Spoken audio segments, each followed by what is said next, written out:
Hey friends, welcome to the Horror Sleep. Almost 90% of you watching aren't subscribed. If you enjoy these true park ranger horror stories, hit that subscribe button and leave a like. It really helps the channel. Oh, and where are you watching from tonight? Let me know in the comments. After using the same route so many times, do you just ignore it? Skyline Drive does exactly that. My name is Tyler Monroe. I've been a park ranger in Blue Ridge for 6 years, and I can tell you this: every view, every curve, and every mile marker is etched into my brain. Some nights when I close my eyes, I'm still driving that road. I go from Front Royal to Rockfish Gap and back again in an endless loop. The biggest feature of the night shift on the Skyline is the fog. The fog doesn't just come and go. It rises from the valleys like a living, hungry thing. It rises up the old slopes and completely covers the road. You're going 45 km/h with miles ahead of you clear, and then suddenly the light from your headlights fades a meter in front of your bumper. It's very disorienting, making you feel like you're floating through nothingness, as if the world beyond your windshield no longer exists. That's how it was the night Molly Grant's car disappeared. The call came in around 11:47 p.m. Dispatch patched through a civilian report. Some guy driving north from Thornton Gap said he'd nearly collided with another vehicle. Said the car was coming at him from the wrong direction, headlights blazing through the fog, moving way too fast for conditions. He'd swerved, missed it by inches, and when he looked in his rear view there was nothing there. Just fog. No taillights, no sound, nothing. Probably just spooked, I told dispatch. Fog plays tricks up here. I'll take a look. But you know what? My gut was already telling me different. 6 years on this mountain, you develop instincts, and my instincts were screaming that something was wrong. I headed south from Big Meadows, running my spots every few hundred yards, checking the turnouts. The fog was biblical that night. Couldn't see more than a car length ahead. My radio crackled with static, the way it does when the weather gets heavy. I was alone up there. Completely alone. Just me, the fog, and whatever else was hiding in it. Mile marker 42. That's where I found it. Molly Grant's silver Civic. Passenger door hanging open like a broken wing. Interior light glowing weakly in the mist. The car was pulled halfway into a scenic overlook, nose pointing toward the stone wall that separated the road from a 300-foot drop into darkness. Engine cold, keys in the ignition. No Molly. I approached with my flashlight up, calling out. "Park service, anyone in the vehicle?" Nothing. Just the sound of my own breathing and the distant whisper of wind through the trees. The driver's seat was pushed back like someone had gotten out in a hurry. Her purse was still there. Wallet, phone, everything. I checked her call log. Last outgoing call was to AAA, made at 11:39 p.m. 8 minutes before the report of the near collision came in. I played her voicemail on speaker. "Hi, yeah, I'm broken down on Skyline Drive. Somewhere around mile marker 42, I think. My car just died and won't restart. It's really foggy and I can't see anything. Can you send someone?" I'm a little freaked out. There's someone else here. I can see their headlights. They're just sitting there, not moving. I'm going to go ask them for help. Please hurry. The message ended. My skin went cold. I looked around. The overlook was empty except for her car. No other vehicle. No tire tracks in the thin layer of moisture on the pavement. Nothing. I radioed it in. "Dispatch, I've got an abandoned vehicle at mile 42. Driver not present. Initiating search protocol. Requesting backup and SAR if we don't locate within the hour." "Copy that, Ranger Monroe. Be advised, weather service is calling for heavy fog through 0400. Visibility less than 50 feet. Great, just great. I spent the next 40 minutes searching the immediate area, called her name until my throat was raw, checked every inch of the overlook, the tree line, the trail that led down into the valley. Nothing. Molly Grant had vanished like smoke. But here's the thing that got under my skin. When I came back to her car to wait for backup, I noticed something I'd missed before. On the hood, in the layer of condensation, someone had drawn a shape with their finger. Not Molly. Her prints were all over the door handle and steering wheel, and I'd gotten a good look at her DMV photo. Small hands, delicate fingers. The mark on the hood was different, larger, deliberate. It was a simple spiral, like a fingerprint, or like water going down a drain. Round and round and round until it reached the center and just stopped. I photographed it, documented everything, and waited. Backup arrived around 1:15 a.m. Another ranger named Keith Sutherland, older guy, been on the mountain longer than anyone. He took one look at the scene and shook his head. "This has happened before," he said quietly. "What do you mean?" "Car found abandoned, driver missing, fog rolling in thick. It's happened 3 times in the last 15 years. They always turn up eventually. Sometimes hours later, sometimes days, but they never remember where they went. It's like they just stepped out of time for a while." I stared at him. "You're kidding me." "I wish I was." He pointed to the spiral on the hood. "And they always leave that mark, every single time." Search and rescue arrived at dawn. By then, the fog had lifted, burned away by the rising sun, and Skyline Drive looked like a postcard. Blue mountains rolling away forever, trees blazing with early autumn color. Beautiful, peaceful. Like nothing bad could ever happen here. We found Molly Grant at 7:22 a.m. She was standing at mile marker 38, 4 miles south of where her car had been found. Just standing on the shoulder, facing north, arms at her sides. When we pulled up, she didn't even turn around. One of the SAR guys had to physically touch her shoulder before she snapped out of it. "Ma'am, are you Molly Grant?" She blinked, looked around like she was seeing the world for the first time. Where am I?" "You're on Skyline Drive. You were reported missing last night. Do you remember what happened?" She shook her head slowly. My car broke down. There was fog. I saw headlights. Someone was coming to help me." "Who was coming to help you?" "I don't." Her face went pale. "I walked toward the lights. They were so bright.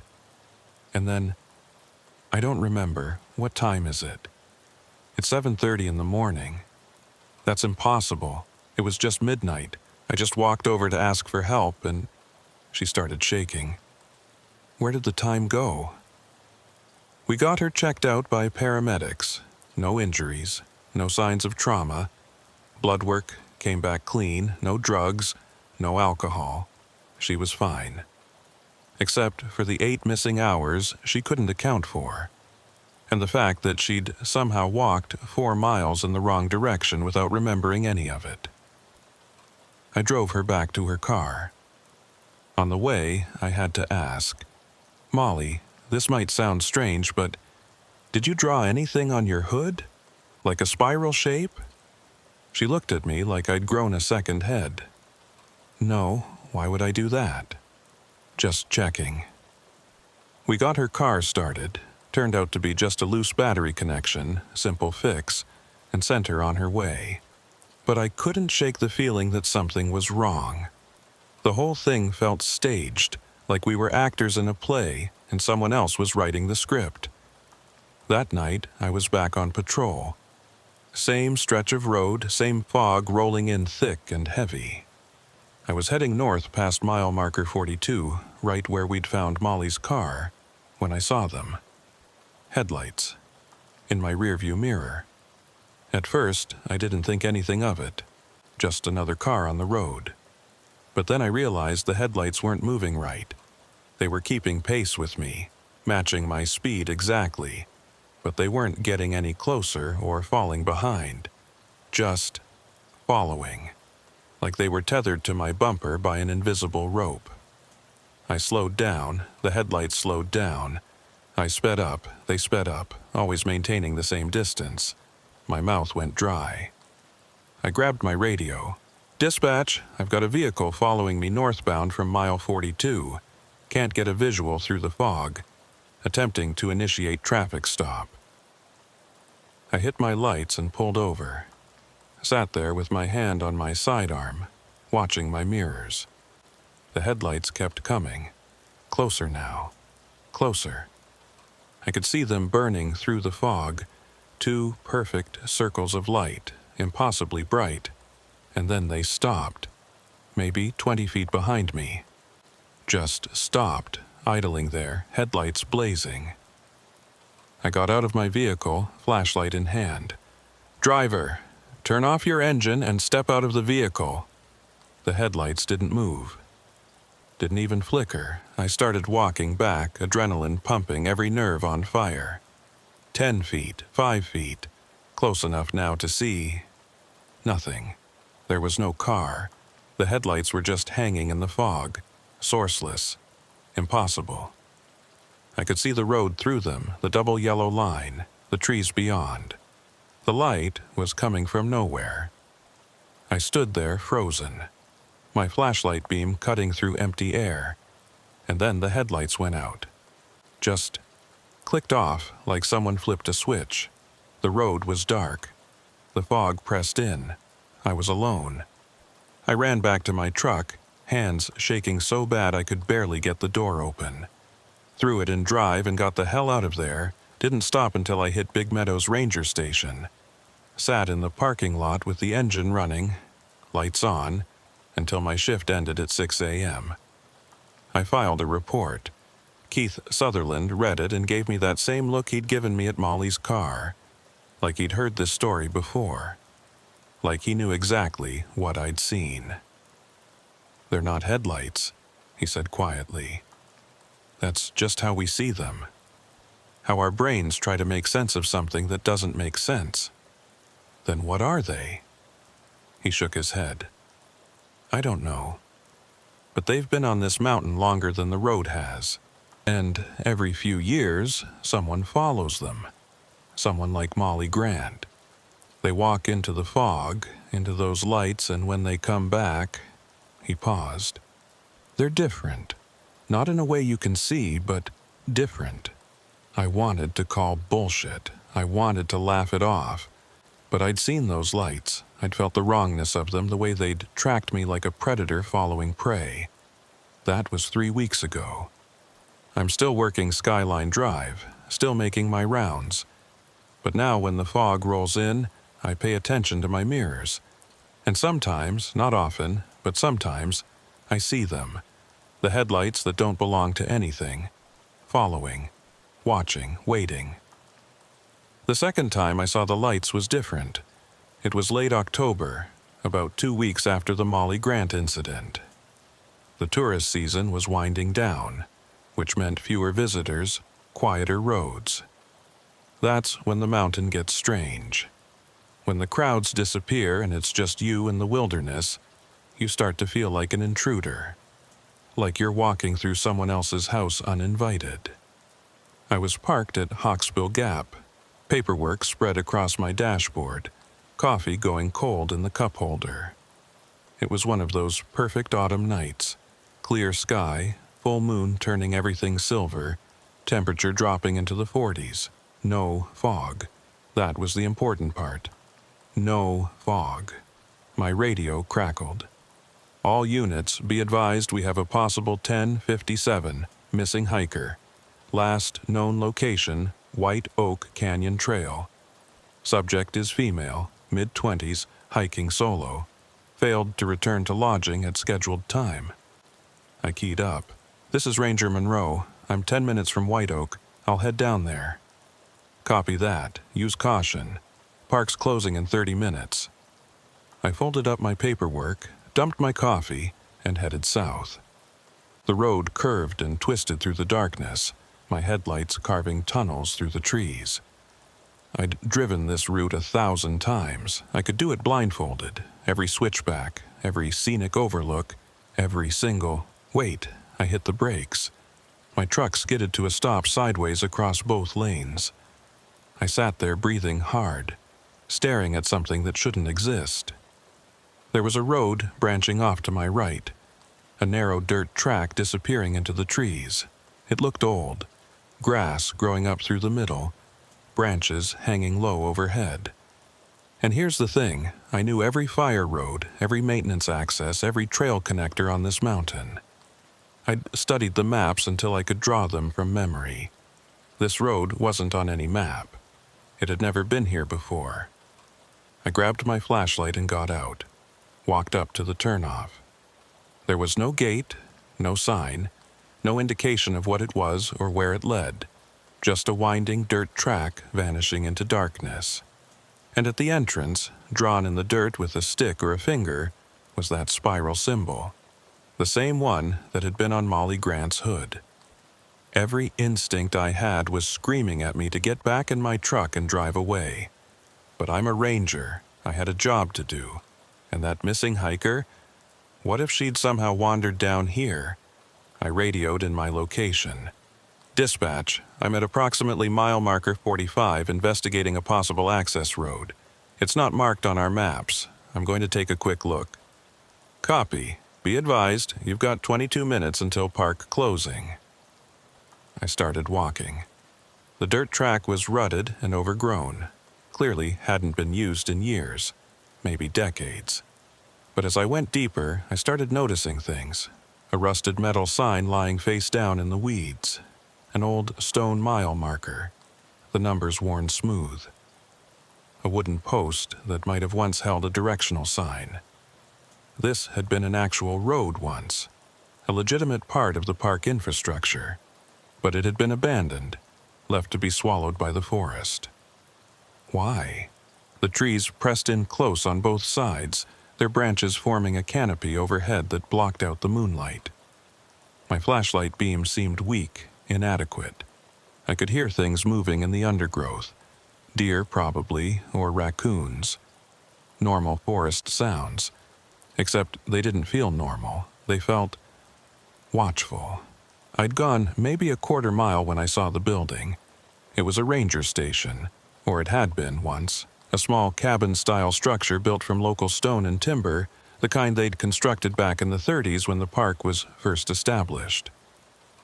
Most of the roof had collapsed, and vines covered everything, but the basic shape was still intact, and above the door, barely visible under decades of dirt and moss, was a carved wooden sign. Station 7. It looked official, same style as all the other park buildings. But there was no Station 7. There had never been a Station 7. The park had 6 ranger stations, numbered 1 through 6. I'd visited all of them. I pushed the door open. It groaned on rusted hinges but held. Inside was a single room, maybe 15 feet square. There was a desk, a chair, filing cabinets, all covered in dust and bird droppings. But the weird thing was how intact everything was. Like someone had just locked up and walked away one day, intending to come back tomorrow, and tomorrow never came. I approached the desk. There was a logbook lying open, its pages yellow with age. I shone my light on it and read the last entry. October 28, 1962. 11:47 p.m. Ranger William Carey reporting. Visibility poor due to fog. Received report of vehicle with headlights approaching from unauthorized direction. Investigating. The entry ended there. No follow-up, no signature. Just those few sentences, and then nothing. I flipped back through the pages. Entries dating back to 1957, all routine stuff. Wildlife sightings, weather reports, visitor contacts. And then they stopped. October 28, 1962. That was the last one. I checked the filing cabinets. Most were empty, but in the bottom drawer of the last one I found a folder. No label. I opened it. Inside were photographs. Black and white. That grainy quality old Polaroids have. The first one showed a car on Skyline Drive, pulled over at a scenic overlook. The second showed the same car with its door open. The third showed something that made my blood freeze. Headlights. Just headlights hanging in fog, sourceless. The same ones I'd seen. The photograph was dated October 28, 1962. I grabbed the folder and got out of there. Didn't run. You don't run from things like this, it just makes them chase you. But I moved fast. Back down the dirt road, through the pressing darkness, my flashlight beam jumping with every step. I could feel something behind me. Not chasing, just following, keeping pace. When I reached my truck, I threw the folder onto the passenger seat and climbed in. Started the engine, cranked the heater. My hands were shaking. I looked back toward the dirt road and it was gone. Just trees. No turnoff, no track, nothing. Like it had never existed. I sat there staring, my mind refusing to accept what I was seeing. I'd just walked a half-mile down that road. I'd been inside that building. But now, there was only forest, solid and unbroken. My radio crackled. "Ranger Monroe, what's your status?" I grabbed it, my voice coming out hoarse. I'm back at my truck. The road's gone. It just disappeared." "Say again, you're breaking up."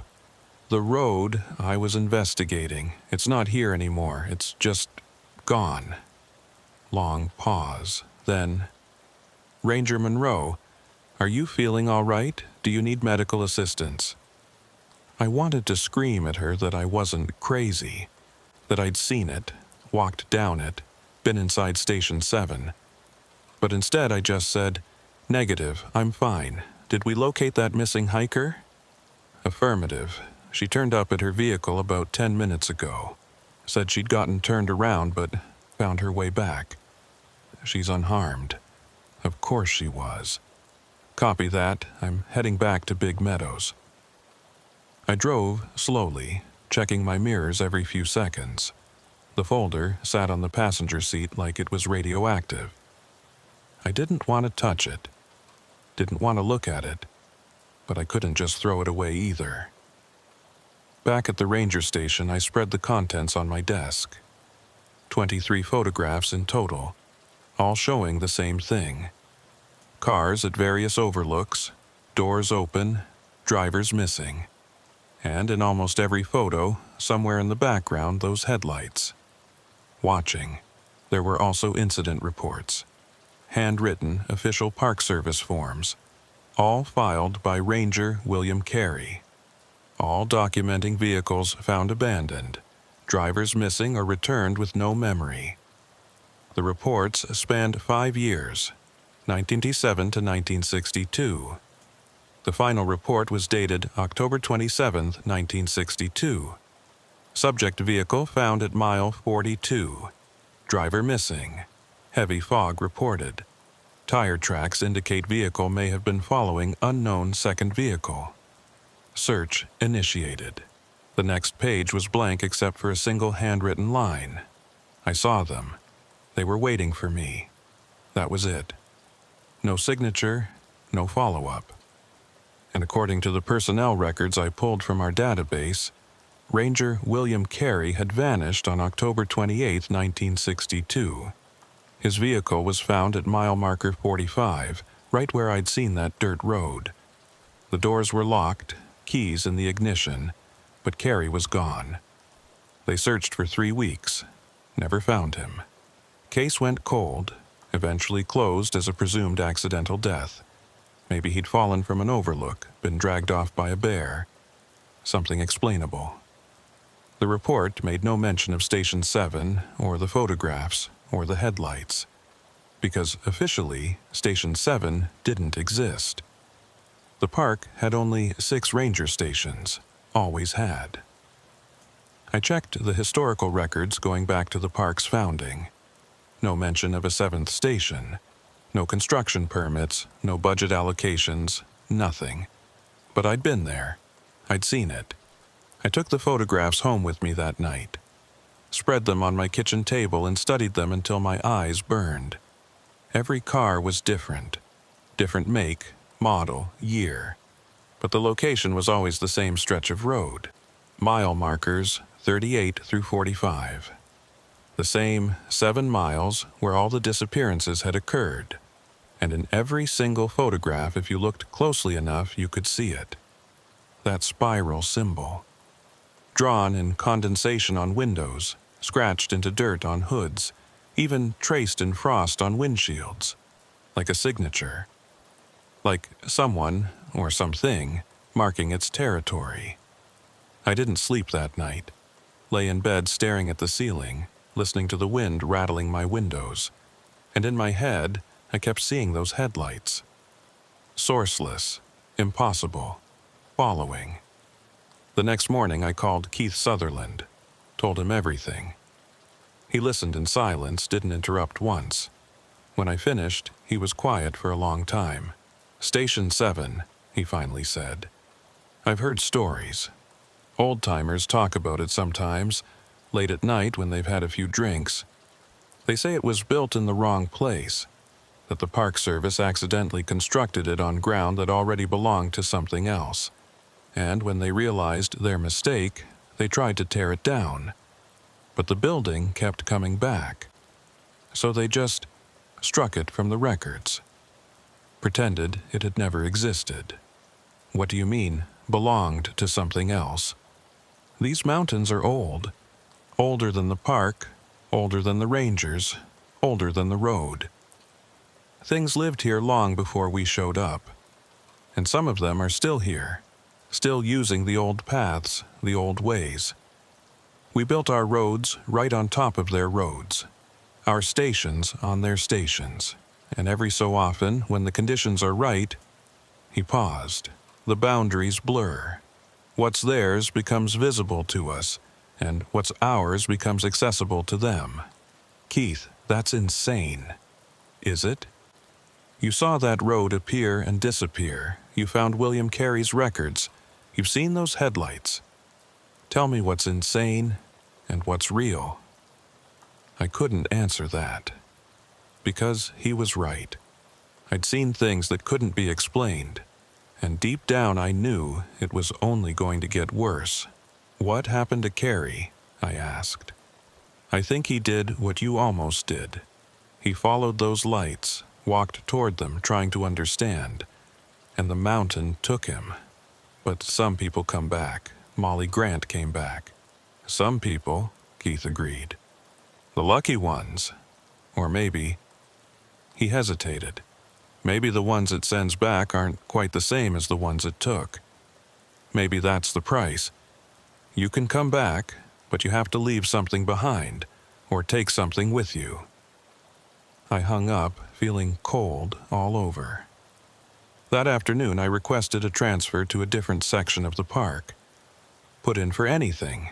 Maintenance, visitor services, I didn't care. I just wanted off Skyline Drive, but my supervisor denied it. "Budget constraints," he said. We were short-staffed. I was needed where I was. So I kept working. Kept driving those same 7 miles night after night. And I learned to recognize the signs. When the fog rolled in thicker than it should. When my radio started crackling with that particular kind of static. When the temperature dropped 10 degrees in as many seconds. That's when I knew they were close. The headlights. The things that wore headlights like a disguise, like a lure for moths. I'd pull over, kill my lights, and wait. And sometimes I'd see them in my mirrors, distant but unmistakable. Keeping their perfect distance, I never got out of my truck during those times. Never walked toward them. Because I knew what William Carey had learned in 1962, what Molly Grant had learned but couldn't remember. Once you follow those lights, once you step off the real road and onto their road, there's no guarantee you'll find your way back. And even if you do, you might not be alone when you return. November came in cold. The leaves had already fallen, leaving the trees skeletal and exposed.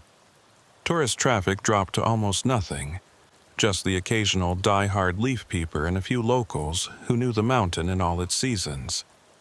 Night shifts became exercises in isolation. Hours would pass without seeing another vehicle. Just me, the road, and the darkness. I'd started bringing William Carey's folder with me on patrol.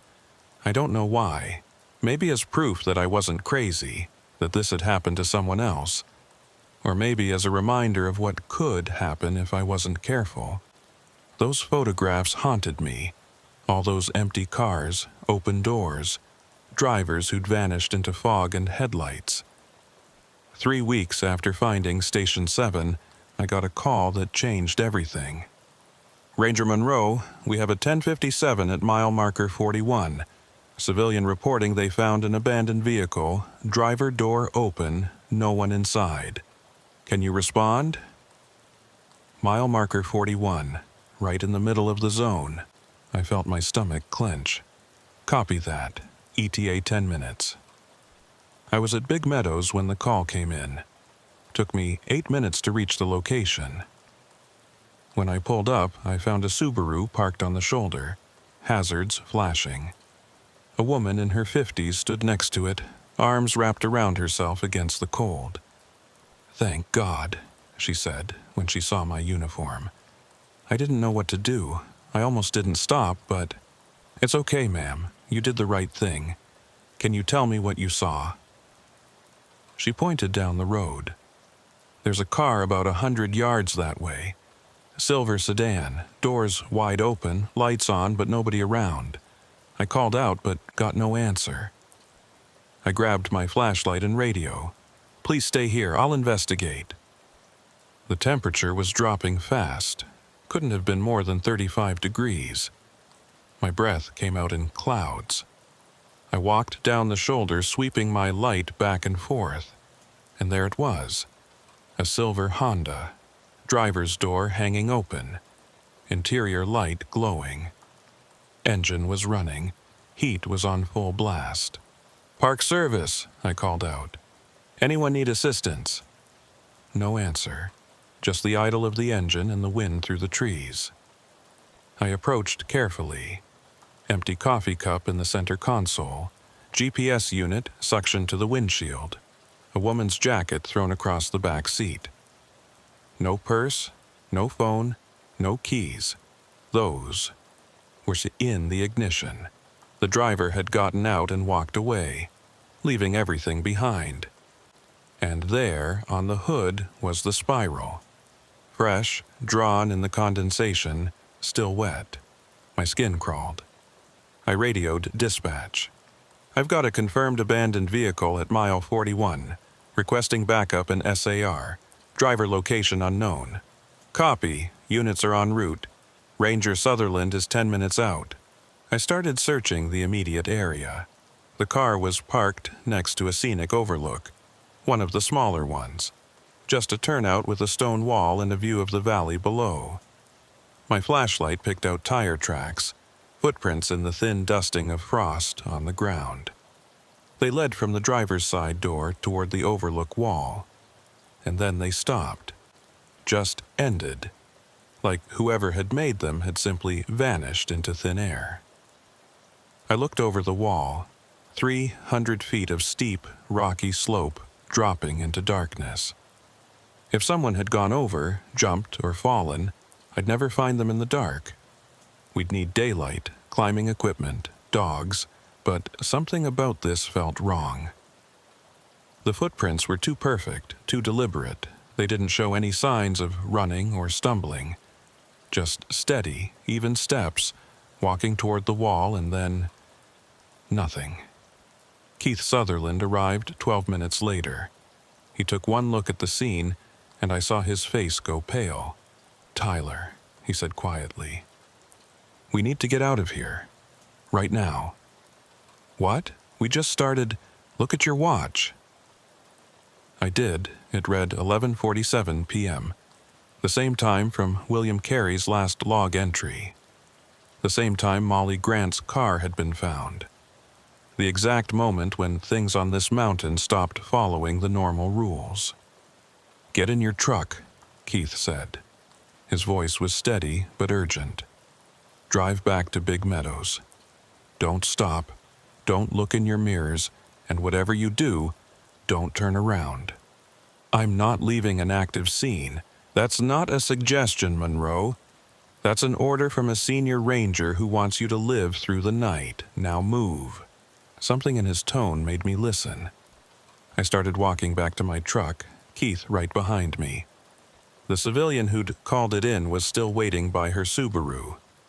Keith spoke to her briefly, probably telling her the same thing.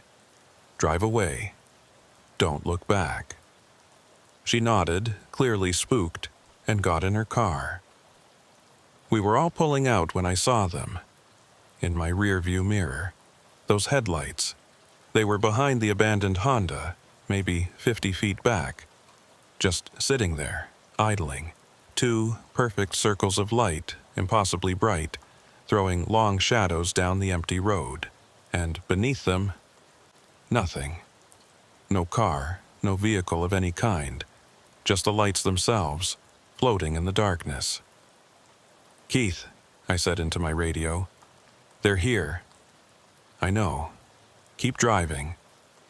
But I couldn't help it. I slowed down, watched my mirror. The headlights didn't move, they just watched us leave. And I swear I could feel something in that light. Some intelligence, some hunger. Like it was studying us, learning. Then the Honda's driver door slammed shut. On its own, the interior light went out. And the Honda started moving. It pulled onto the road in one smooth motion, no jerking or hesitation, and began following us. Slowly at first, then faster, but the headlights didn't move. They stayed where they were, watching the Honda drive away like a puppet on strings. "Keith!" My voice came out high and panicked. "The car. Don't stop. Don't engage. Just drive." The Honda accelerated, 50 miles per hour, 60, 70, way too fast for the curves. It should have lost control, should have crashed, but it didn't. It just kept coming, closing the distance between us. And then it swerved, crossed into the oncoming lane and pulled alongside me. I looked over, couldn't help it, and saw the driver's seat was empty. Nobody behind the wheel, nobody in the car at all. Just an empty vehicle driving itself, keeping perfect pace with my truck. The passenger window rolled down.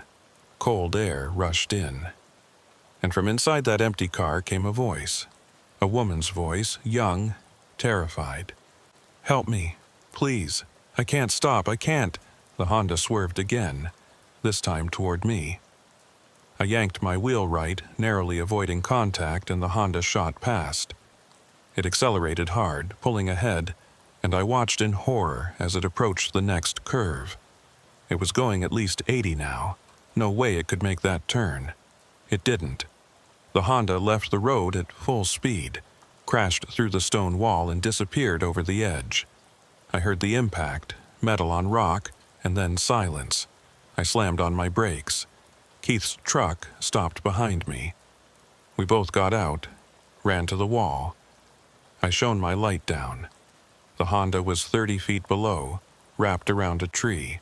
Steam hissed from the ruptured radiator. No way anyone could survive that crash. "Call it in," Keith said. His voice sounded dead. "Search and rescue, ambulance, fire department.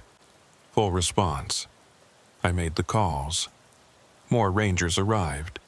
By dawn, we had teams rappelling down the slope, pulling the wreckage apart. And that's when we made the discovery that shouldn't have been possible. The car was empty. No driver, no body, no blood. Nothing to indicate anyone had been inside when it crashed. The door was still locked from the inside. The airbags had deployed. But there was nobody there. The Honda was registered to a woman named Rachel Kim. According to DMV records, she was 28, lived in Charlottesville, worked as a teacher. We contacted her family. They said she'd been driving home from a hiking trip the previous afternoon. Should have arrived by dinner time. When she didn't, they'd filed a missing persons report. "Previous afternoon," I said to the investigator. "That's impossible. Her car was on Skyline Drive last night. I saw it. The engine was running." He gave me a strange look. "Ranger Monroe, we have her phone records. Her last GPS ping was yesterday at 4:47 p.m. That's 19 hours before you found the vehicle." I felt the ground tilt under me. That can't be right. The engine was running, the heat was on, the interior light, engine was cold when we got here this morning. Heat was off. The interior light wasn't working either. Burned out bulb. He studied my face. "Are you sure about what you saw?" Was I? I'd been so certain. The running engine, the warm interior, the fresh spiral on the hood. But now, in the harsh light of day, doubt crept in. Had I imagined it? Had the fog and the isolation and the stress finally broken something in my mind? They searched for Rachel Kim for 3 days. Dogs, helicopters, ground teams covering every inch of the surrounding forest. They found nothing. On the 4th day, a hiker discovered her 6 miles north of where her car had crashed. She was sitting on a bench at one of the overlooks, wrapped in her jacket, staring out at the valley. When they approached her, she didn't respond, didn't even seem to register their presence. They had to physically lift her and carry her to the ambulance. At the hospital, doctors found nothing wrong with her physically, but mentally. Rachel Kim hasn't spoken since they found her. She just sits and stares, eyes fixed on something nobody else can see. The doctors call it catatonic shock. Her family calls it a miracle that she's alive. But sometimes, late at night when I can't sleep, I wonder if what came back is really Rachel Kim at all. Because I've seen the security footage from the hospital. I've watched her when she thinks nobody's looking. And I've seen what she draws on the condensation of her window. Spirals, dozens of them, over and over, round and round until they reach the center and stop. After that night, Keith Sutherland put in for early retirement. Didn't give a reason, just submitted his paperwork and was gone within a week.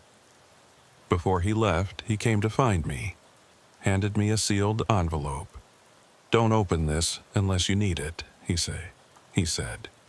"And if you're smart, you'll transfer off this mountain before you do." I asked him what he meant. He just shook his head. 60 years, Tyler.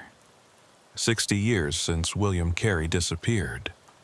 That's how long it took for Station 7 to appear again, for the cycle to restart. And now it has, which means he didn't finish. Didn't need to. I understood. Whatever had taken Carey, whatever was taking people now, it operated on its own timeline. Decades could pass between incidents, but when the conditions aligned, the fog, the time, the place, it would happen again. And again and again. Keith left. I stayed. Partly because I was stubborn, partly because I felt responsible. These were my roads, my mountain, my job to protect people, even if I didn't fully understand what I was protecting them from. 2 months passed. December turned to January. The first real snow came, covering everything in white silence. Tourist traffic dropped to nearly zero. Most nights I was the only person on Skyline Drive for hours at a stretch. I'd gotten used to the headlights, used to seeing them in my mirrors, keeping their distance. They were always there now, every night shift. Following, watching, but never approaching. Like they were waiting for something. Like they knew I wasn't ready yet. Then came January 28th. I was doing a routine patrol around 11:30 p.m. Light snow falling, temperature in the 20s, roads slick but passable. I was heading south past mile marker 43 when my radio went dead. Not static, just dead. Complete silence. I tried keying up. Nothing. I checked my phone. No signal. I'd had 4 bars 2 minutes ago. And then I saw it. That dirt road.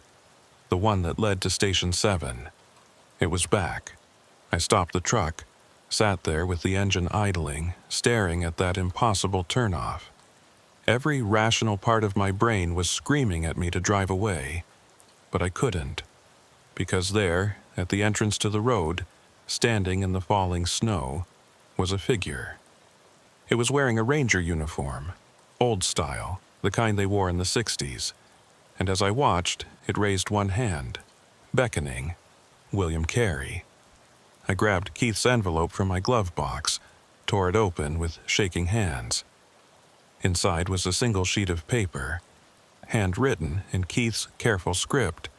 Tyler, if you're reading this, it means you've seen the road again, and you're thinking about following it. Don't. I know you want answers. I know you want to understand. But some things aren't meant to be understood. They're meant to be survived. Carey made his choice. He followed those lights, walked down that road, and never came back. Or maybe he did come back, but it wasn't really him anymore. Just something wearing his face, using his memories, playing ranger on a road that doesn't quite exist. The headlights aren't a vehicle. They're a threshold. A doorway between what is and what might be. And when you step through, when you follow them into that space, you become part of it. You become one of the lost things that live in the spaces between the mile markers, the roads that appear and disappear, the stations that shouldn't exist. Stay on your road, Tyler. Stay in your world. Let the lost stay lost. Keith. I looked up. The figure in the ranger uniform was closer now. Close enough that I could see its face. It looked exactly like the photograph I'd seen in William Carey's personnel file, except its eyes were wrong. Empty. Like windows into nothing. It beckoned again, and I heard a voice, not with my ears, but in my head, my own voice. Come on, Tyler. Don't you want to understand? Don't you want to see? I put the truck in gear, started to pull away. The figure's face changed, twisted, and suddenly it wasn't William Carey anymore. It was me, standing there in the falling snow, wearing my uniform, beckoning to myself. You can't run forever, it said in my voice. We're patient. We've been here longer than your roads, longer than your park, longer than your names for things, and we'll still be here when you finally follow us home. I floored it, didn't look back, drove straight to Big Meadows and didn't stop. Behind me, in the rearview mirror, I could see those headlights. Keeping pace. Always the same distance. Never closer, never farther. Following. That was 3 weeks ago. I've put in my transfer request again. This time, I'm not taking no for an answer. I'm done with Skyline Drive. Done with mile markers 38 through 45. Done with roads that appear and disappear. With stations that don't exist. With headlights that follow. But here's the thing that keeps me awake at night. That keeps me checking my mirrors even when I'm off the mountain. Even when I'm in town. Even when I'm home. Those headlights aren't just on Skyline Drive anymore. I see them on the highway, in parking lots, outside my apartment building. Always the same distance behind me. Always watching. Because once they start following you, they don't stop. They don't need fog or mountain roads or the perfect conditions. They just need you to look back, to wonder, to take that first step toward understanding. And I looked back. That night with Molly Grant's car, I looked back. And now they know I can see them. Now they're waiting for me to make the choice that William Carey made. The choice between staying safe in the world I know and stepping through that threshold into whatever exists between the mile markers. Keith Sutherland was right. Some things aren't meant to be understood, they're meant to be survived. But I'm not sure I'm going to survive this, because every night, when I'm lying in bed trying to sleep, I hear my own voice calling from outside. Gentle, patient, beckoning. Come on, Tyler, you know you want to see. You know you want to understand. And the worst part, the part that terrifies me more than anything, part of me does want to see. Part of me wants to walk down that road to Station 7, wants to follow those headlights into the fog, wants to know what William Carey learned, what Molly Grant and Rachel Kim and all the others saw in those missing hours. Because that's what they do. That's how they hunt. They don't chase you. They don't force you. They just wait, patient, eternal, knowing that eventually curiosity will win. Eventually you'll look back one too many times. Eventually you'll follow. And when you do, when you step off the real road and onto their road, you become part of the pattern, part of the spiral that goes round and round until it reaches the center and stops, part of the lights that follow. My transfer came through yesterday. I'm leaving Skyline Drive at the end of the month, moving to a park out west.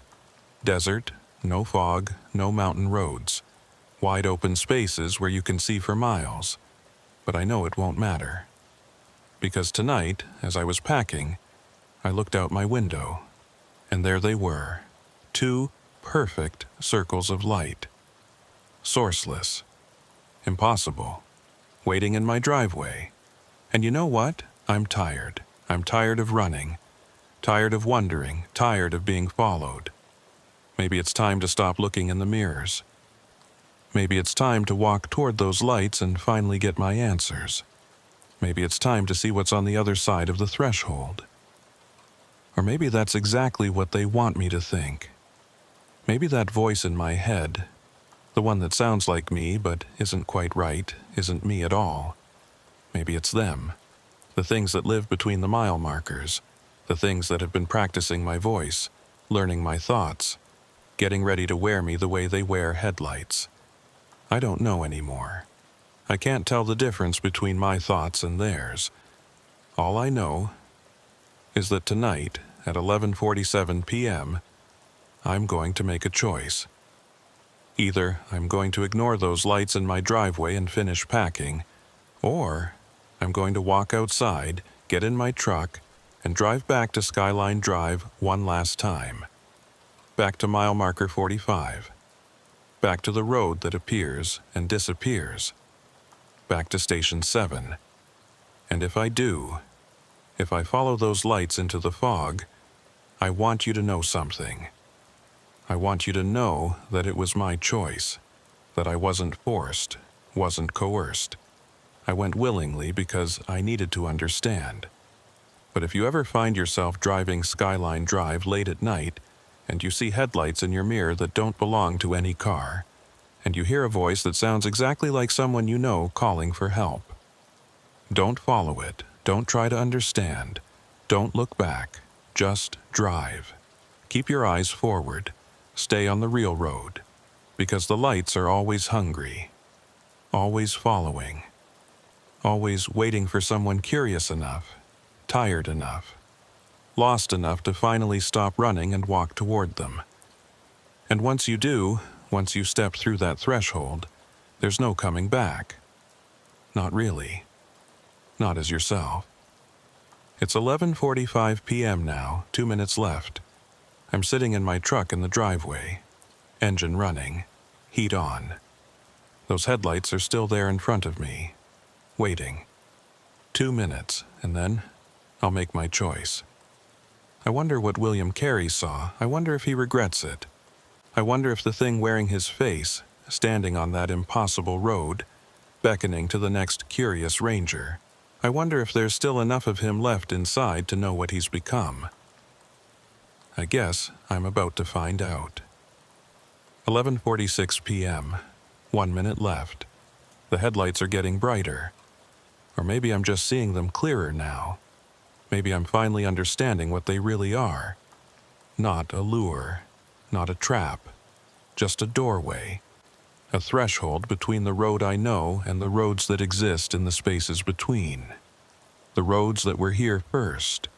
The roads we built our own roads on top of, thinking we could pave over them, thinking we could make them disappear. But you can't pave over something that exists outside of space. You can't make a threshold disappear just by pretending it isn't there. 11:47 p.m. Time's up. I'm putting the truck in drive. I'm going to follow those lights. I'm going to Skyline Drive. I'm going to find that dirt road.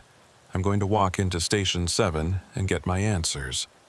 And if I don't come back, or if I do come back but I'm different, wrong, empty behind the eyes, tell Keith Sutherland he was right. Tell him I should have stayed on my road. Tell him I couldn't help myself. Tell him the lights were just too bright to resist. I'm following them now. Into the fog. Into the spiral. Into the space between mile markers where the lost things live. And I wonder, when I come back, if I'll remember any of this. Or if I'll just be another figure in a ranger uniform, standing on an impossible road, beckoning to the next one. Saying in a borrowed voice, "Don't you want to understand? Don't you want to see?" The lights are so bright now, I can barely see the road. But that's okay. I don't need to see the road anymore. I just need to follow.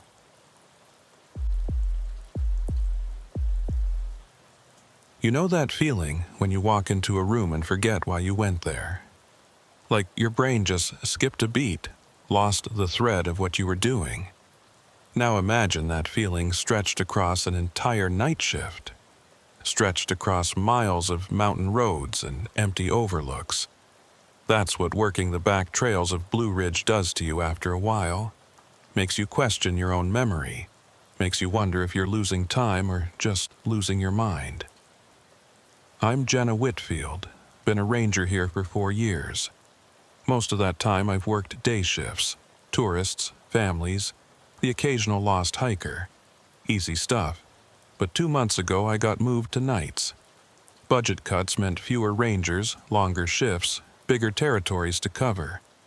They paired me with Caleb Morgan, a volunteer who'd been helping out on weekends for about a year. Good guy. Quiet. The kind of person who actually listens when you talk instead of just waiting for their turn to speak. Our territory covers the northern section of the park, about 30 miles of Skyline Drive and all the access roads, fire trails, and overlooks branching off it. It's beautiful during the day. At night, it's something else entirely. The mountains swallow the light. The fog rolls in like it's got somewhere to be. And the silence gets so thick you can feel it pressing against your eardrums. There are 47 overlooks in our section. Scenic pullouts where tourists stop during the day to take photos of the valley, the mountains rolling away like frozen waves. Most of them are just parking areas with stone walls and maybe a plaque explaining what you're looking at. But a few are bigger, old observation points built by the CCC back in the 30s, proper structures with shelters, picnic areas, stone fireplaces. Overlook 23 is one of those. Or it was. It's been closed for 11 years. There was a landslide back in 2014.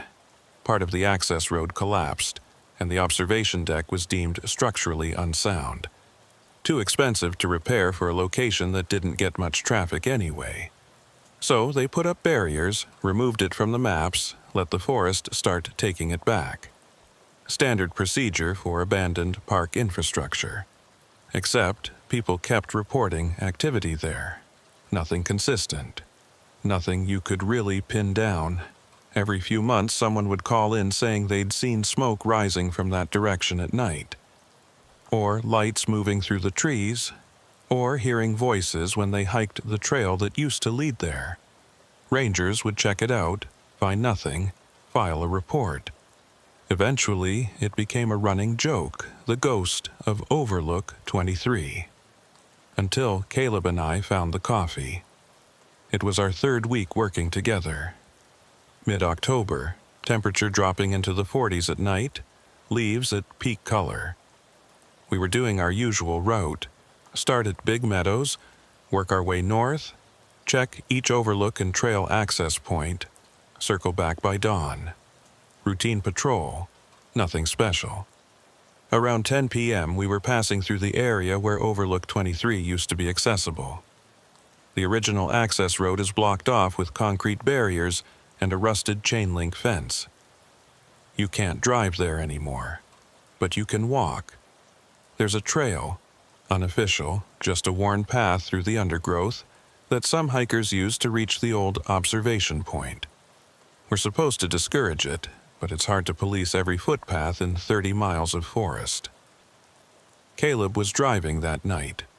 He slowed down as we approached the blocked-off road. "You see that?" I looked where he was pointing. Through the trees, maybe half a mile away where the old overlook would be, there was a light. Small, flickering, like a campfire or a lantern. "Could be kids," I said. "Or homeless camping. We should check it out." "On foot?" "Only way to get there." We parked at the nearest legal pullout and grabbed our gear. Flashlights, radios, first aid kit. The walk to Overlook 23 takes about 20 minutes if you know where you're going. The trail isn't maintained anymore.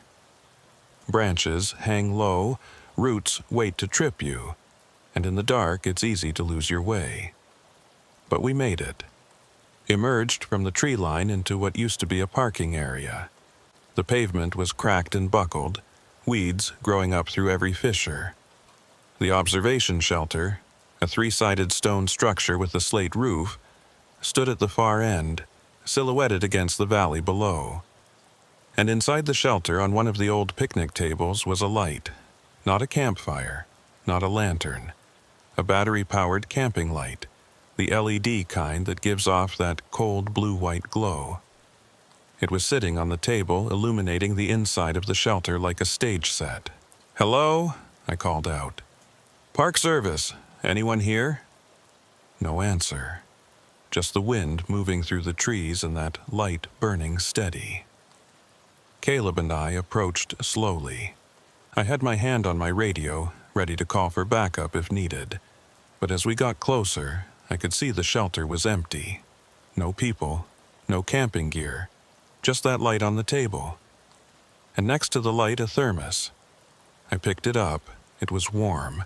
I unscrewed the top and the smell of fresh coffee hit me immediately. Not old coffee, not yesterday's coffee. Fresh, like it had been poured within the last hour. "That's weird," Caleb said quietly. I looked around. The shelter had 3 walls and an open front facing the valley. There was nowhere to hide. The observation deck extending from the shelter was empty. Just old benches and stone walls. I walked the perimeter, shining my light into every shadow. Nothing. But on the table next to where the thermos had been sitting, I found cigarette butts. 3 of them, still damp. I touched one. The paper was wet with condensation, like it had been put out recently. "Someone was definitely here," I said. "Within the last half hour, I'd say." Caleb was looking at something else. A notebook. It was sitting on the bench along the back wall, partially hidden in shadow. He picked it up carefully. "This a ranger logbook?" I came over to look. It was one of the old hardcover ones we used to use before everything went digital. Green canvas cover, water-stained and worn. I opened it to the first page. The entries started in 2008, written in different hands. Rangers logging their patrols, noting weather conditions, recording visitor contacts. Standard stuff. I flipped through. The entries got sparser as the years went on. The last official entry was dated March 2014, 2 months before the overlook was closed. A ranger named Marcus something had written, "Quiet night. No visitors, light fog, all clear." That should have been the end. But when I turned the page, There were more entries, recent ones. The first was dated September 15th, 2025, last month. 22. A patrol check. Found camping light and coffee. No sign of whoever left them. The handwriting looked professional, neat, like a ranger's. But we didn't patrol here. This overlook was off our route, and the entry was signed with just initials. JW, my initials. I felt something cold move down my spine. Caleb, look at this. He read over my shoulder. JW, that's you, right? Jenna Whitfield? Yeah, but I've never been here before. Not on patrol, not at night. Could be someone else with the same initials? Maybe. But I was already flipping forward, looking for more entries. There were 3 more, each dated in September, each signed JW. Each describing finding the same things. The light, the coffee, no sign of who'd left them. And then I got to tonight's date, October 19th, 2025. There was an entry, written in the same neat handwriting. 2247. Search the area. No one here. But I have the distinct feeling someone is watching. Jenna Whitfield. Not initials. My full name. I checked my watch. It was 10:51 p.m. That's impossible, I said. My voice came out higher than I intended. That entry is for 4 minutes from now. Caleb stared at the page. Maybe it's an old entry, like from a previous year? It says 2025, and it says October 19th. That's today. I flipped back through the book. All these September entries, they're this year. This is current. Someone's been coming here writing in this book, and I stopped.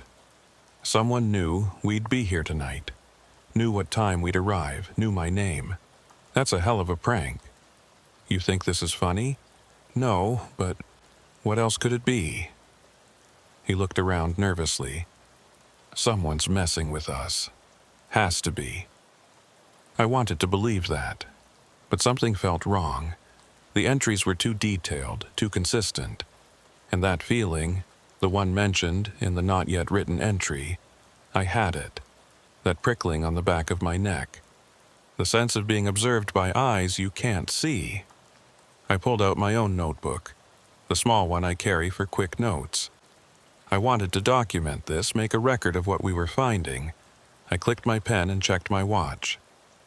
10:52 p.m. I'd write that down, along with a description of the scene. Physical evidence, a rational accounting. But when I looked down at my notebook, at the page where I'd been tracking our patrol route, there was already an entry. In my handwriting. My pen. My words. 2252. Found logbook with entries in my name. Someone knows we're here. I dropped the notebook. It hit the stone floor with a slap that echoed off the walls. What's wrong? Caleb moved closer. I pointed at the notebook without picking it up. He bent down, shone his light on the page, read the entry. When he looked up at me, his face was pale. Did you write that? No, I was about to write it, but it's already there. That's not possible.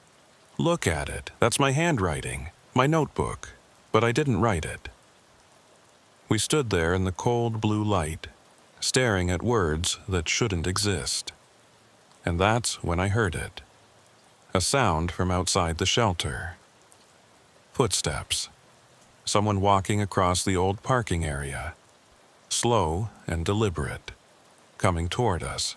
I grabbed my flashlight and spun around. Park Service, identify yourself. The footsteps stopped. I played my light across the parking area, across the trees beyond. Nothing, no one, but I could still hear breathing. Slow, steady, close. Caleb had drawn his flashlight too. We stood back to back, lights scanning the darkness. The camping light on the table flickered once, twice, went out. Darkness crashed in, complete, absolute. That special mountain darkness where there's no ambient light, no stars visible through the cloud cover, nothing. Just black pressing against your eyes. I clicked on my flashlight. The beam seemed weak, inadequate. It showed me the picnic table, the thermos still sitting there, the logbook I'd dropped, but the shadows beyond seemed to shift and move like they were alive. "We should go," Caleb said. His voice was steady, but I could hear the fear underneath. "We should go right now." He was right. Every instinct I had was screaming to leave, but I'm a ranger. I don't abandon my post because I got spooked. I don't run from shadows. "We need to document this," I said. "We need to—" The camping light came back on, just clicked on by itself, flooding the shelter with that cold blue light. And sitting at the picnic table, right where the light had been sitting before, was a figure. I say figure because I couldn't quite process what I was seeing. It had the rough shape of a person, head, shoulders, torso, but it was wrong. The proportions were off. The way it sat was too still, too rigid, like a mannequin posed to look natural but missing something essential. And it was looking at us. I couldn't see eyes. The light was behind it, casting its face in shadow, but I could feel its attention. Fixed, unwavering. "Hello?" My voice cracked. "Can you hear me? Are you injured?" The figure didn't respond, didn't move, just sat there, backlit by the camping light facing us. Caleb grabbed my arm. "Jenna, we need to leave now. We can't just— now." He was pulling me toward the open side of the shelter, toward the trail back to our vehicle. And I let him, because the figure was starting to move, not standing up or turning around, just leaning forward, slowly, incrementally, like someone doing a very precise, very controlled movement. We backed away. The figure kept leaning. Farther, farther, past the point where a normal person would have fallen forward. It was bending at the waist, hinged impossibly, its head getting closer to the table. And then I saw what it was leaning toward. The logbook. The one I'd dropped on the floor. Except it wasn't on the floor anymore. It was on the table. Open. And the figure was leaning down to look at it, its face getting closer to the page. We ran. Don't let anyone tell you that running from something isn't the professional response. Sometimes it's the only response. We crashed back down that trail, branches whipping our faces, roots trying to trip us. Behind us, I could hear something following. Not running, walking. Steady, measured. Never speeding up, never slowing down. Just maintaining pace with us like it knew exactly where we were going. We burst out onto Skyline Drive and sprinted for our vehicle. Caleb had the keys. He fumbled them, dropped them, picked them up. His hands were shaking so badly he couldn't get the key in the ignition. I grabbed them from him, started the truck, threw it in gear. We drove. Fast. Faster than you're supposed to on mountain roads at night. I didn't care. I just wanted distance between us and that place. We made it back to Big Meadows Station around midnight. Sat in the parking lot with the engine running and all the lights on. Neither of us spoke for a long time. Finally, Caleb said, "What was that?" "I don't know." "The logbook, the entries in your name. That thing in the shelter." He turned to look at me. "What the hell is happening at Overlook 23? I didn't have an answer, still don't. But I knew one thing. We had to report this. We had to tell someone what we'd seen. Except when I went to file my report, when I sat down at the computer and opened the incident database, I found something. A report already filed. Tonight's date. My name as the filing ranger.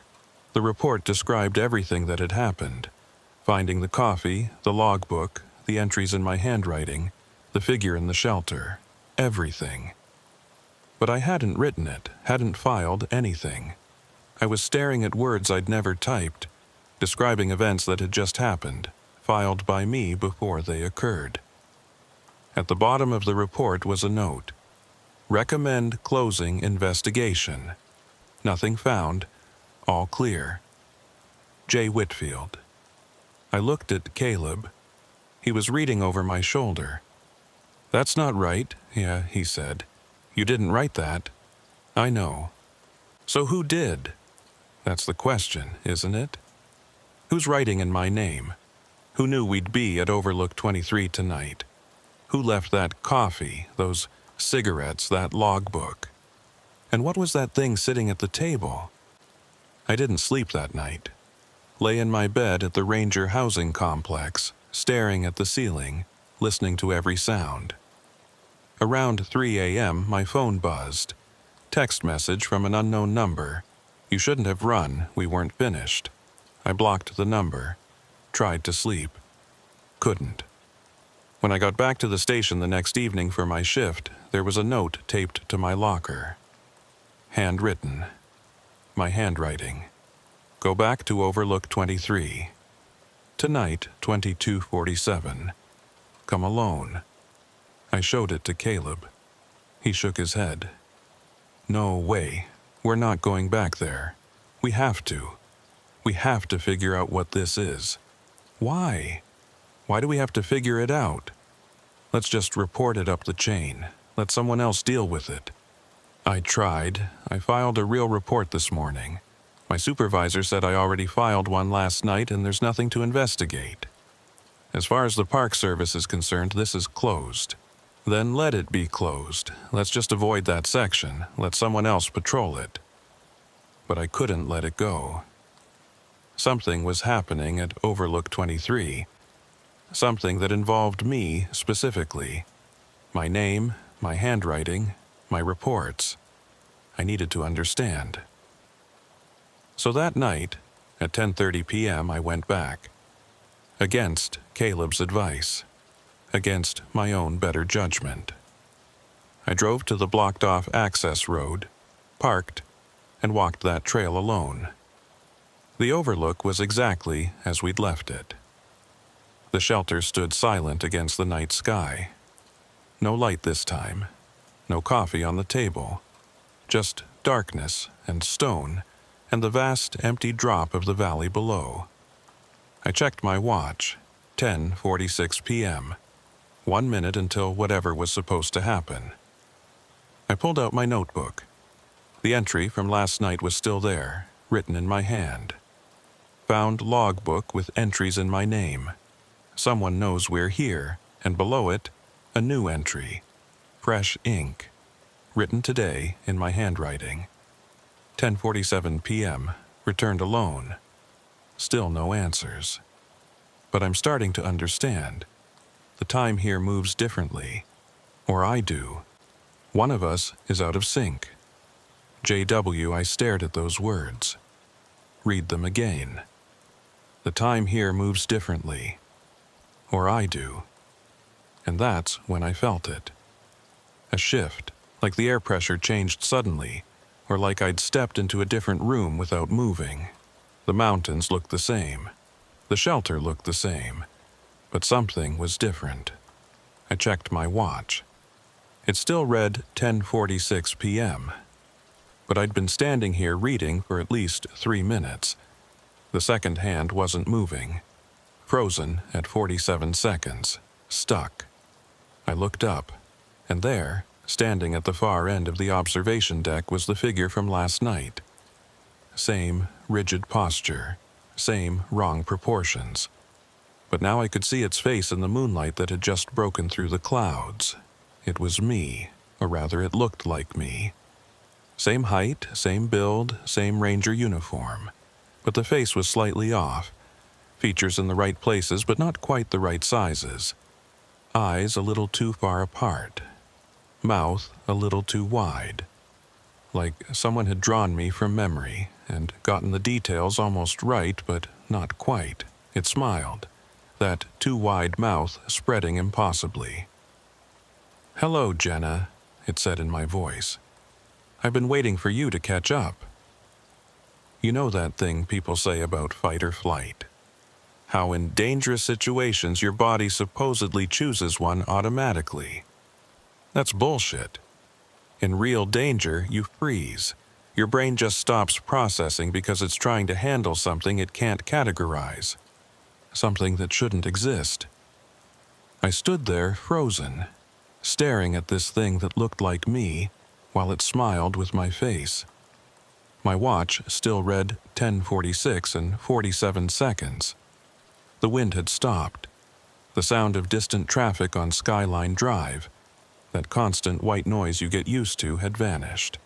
Everything was still. "What are you?"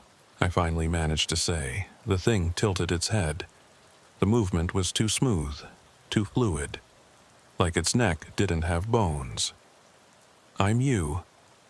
Or I was. Or I will be." The timeline gets confusing here. That's not an answer. "No," it agreed. "But it's the only one I have. Do you want to know why you keep finding your own handwriting? Why the reports file themselves? Why you wrote in that logbook before you arrived?" I nodded, unable to form words. "Because you've done this before. You've been here before, many times. You keep coming back to Overlook 23, and each time you try to figure out what's happening, and each time you fail. You leave notes for yourself, warnings, breadcrumbs, trying to help the next version understand. That's impossible. I've only been here twice, last night and tonight." The thing laughed, my laugh, but wrong. The cadence was off. "You think this is your second visit, Jenna? This is your 47th. That's why it's Overlook 23. 23 times 2. That's how many times you've stood right here, right now, having this exact conversation." My knees felt weak. I backed up until I hit the stone wall of the shelter. "You're lying. This is some kind of trick, some kind of—" "Check your notebook, the real one. Not the patrol log. The personal one you keep in your jacket pocket." I didn't want to. Didn't want to confirm what it was saying. But my hand moved on its own, reaching into my jacket. I pulled out the small notebook I kept for personal observations. The one I'd started when I began working nights. Random thoughts, descriptions of things I'd seen, memories I wanted to preserve. I flipped it open. The pages were full, but I didn't recognize any of it. Different handwriting, or no, not different. My handwriting, but at different times, different pens, different levels of panic bleeding through into the pressure on the page. I read random entries. Visit number 12, getting closer. The key is in the coffee. Why coffee? Visit number 23, saw myself again. She says I'm looping. Says I've been here 40 times. Don't believe her. Visit number 31. Lost 3 days. Have no memory of where I went. Calendar says Wednesday, but I remember Monday. Visit number 38. Caleb doesn't remember any of this. Each time I loop, he resets. Only I keep the memories. Only I'm stuck. There were dozens more. Pages and pages of entries I didn't remember writing. My hand was shaking so badly I almost dropped the notebook. "This isn't real," I said. "Someone planted this. You planted this. Did I?" The thing that looked like me stepped closer. "Or did you write it yourself and forget?" Time is funny here, Jenna. It folds back on itself.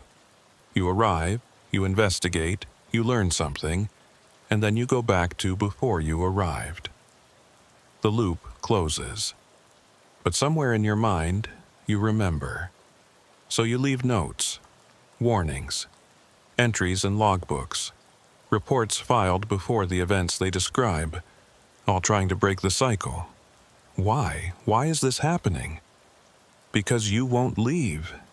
Every time you come to the end of the loop, every time you reach the point where you could walk away, you make the same choice. You come back, you have to understand. You can't let it go, and so you trap yourself, over and over, 47 times. I thought about the note on my locker. Go back to Overlook 23, tonight, 2247. Come alone. I'd thought someone else had left it, but what if I had? What if some future version of me had written it and left it for myself to find? How do I stop it? I asked. The thing smiled again. You don't? That's the beautiful part. You can't stop it because you can't leave without understanding, and you can't understand without staying. And staying means looping, and looping means losing memory, and losing memory means you keep investigating like it's the first time. It spread its arms wide. You built your own trap and locked yourself inside. There has to be a way out. There is. There's always been a way out, but you never choose it. What is it? The thing pointed at my notebook. It's written in there. Visit No. 44, the last entry you made before you forgot again. I flipped through the pages frantically, looking for entry 44. Found it near the end. The handwriting was shaky, rushed, like I'd been writing quickly, afraid I'd run out of time. Visit number 44. I understand now. The Overlook was closed in 2014 because of me, because I fell. The landslide wasn't natural. I caused it. I've been dead for 11 years. The loops are just my ghost trying to figure out what happened. The only way out is to remember falling, to accept it, to stop investigating and start remembering. But I don't want to remember. I don't want to accept that I'm dead. So I keep looping, keep investigating, keep pretending I'm still alive. The coffee is mine, the cigarettes are mine, the entries are all mine. There's no one else here. There never was. It's just me, over and over, failing to accept the truth. The notebook slipped from my hands, hit the stone floor with that same echoing slap I'd heard last night. Or had that been another loop, another version of me dropping another notebook? That's not true, I said. My voice sounded hollow even to me. I'm alive. I'm here. I'm real. Are you? The thing that looked like me stepped closer, close enough that I could see the details of its face, see the ways it was wrong. When's the last time you talked to anyone besides Caleb? When's the last time someone at the station spoke to you directly? When's the last time you remember eating or sleeping or anything that didn't involve this mountain? I tried to think, tried to remember, but my memories felt slippery, indistinct, like trying to hold water in your hands. I remembered my apartment but couldn't picture the interior. I remembered conversations with other rangers but couldn't recall any specific words. I remembered my life before Blue Ridge, but it all felt distant, theoretical. I transferred here 4 years ago, I said. I remember that. Do you, or do you remember the idea of it? The story you tell yourself. When did you transfer? What month? What day? What was the weather like? I couldn't answer. The memory wasn't there. You fell in March 2014, the thing said gently, almost kindly. You were doing a survey of the old observation points, checking structural integrity.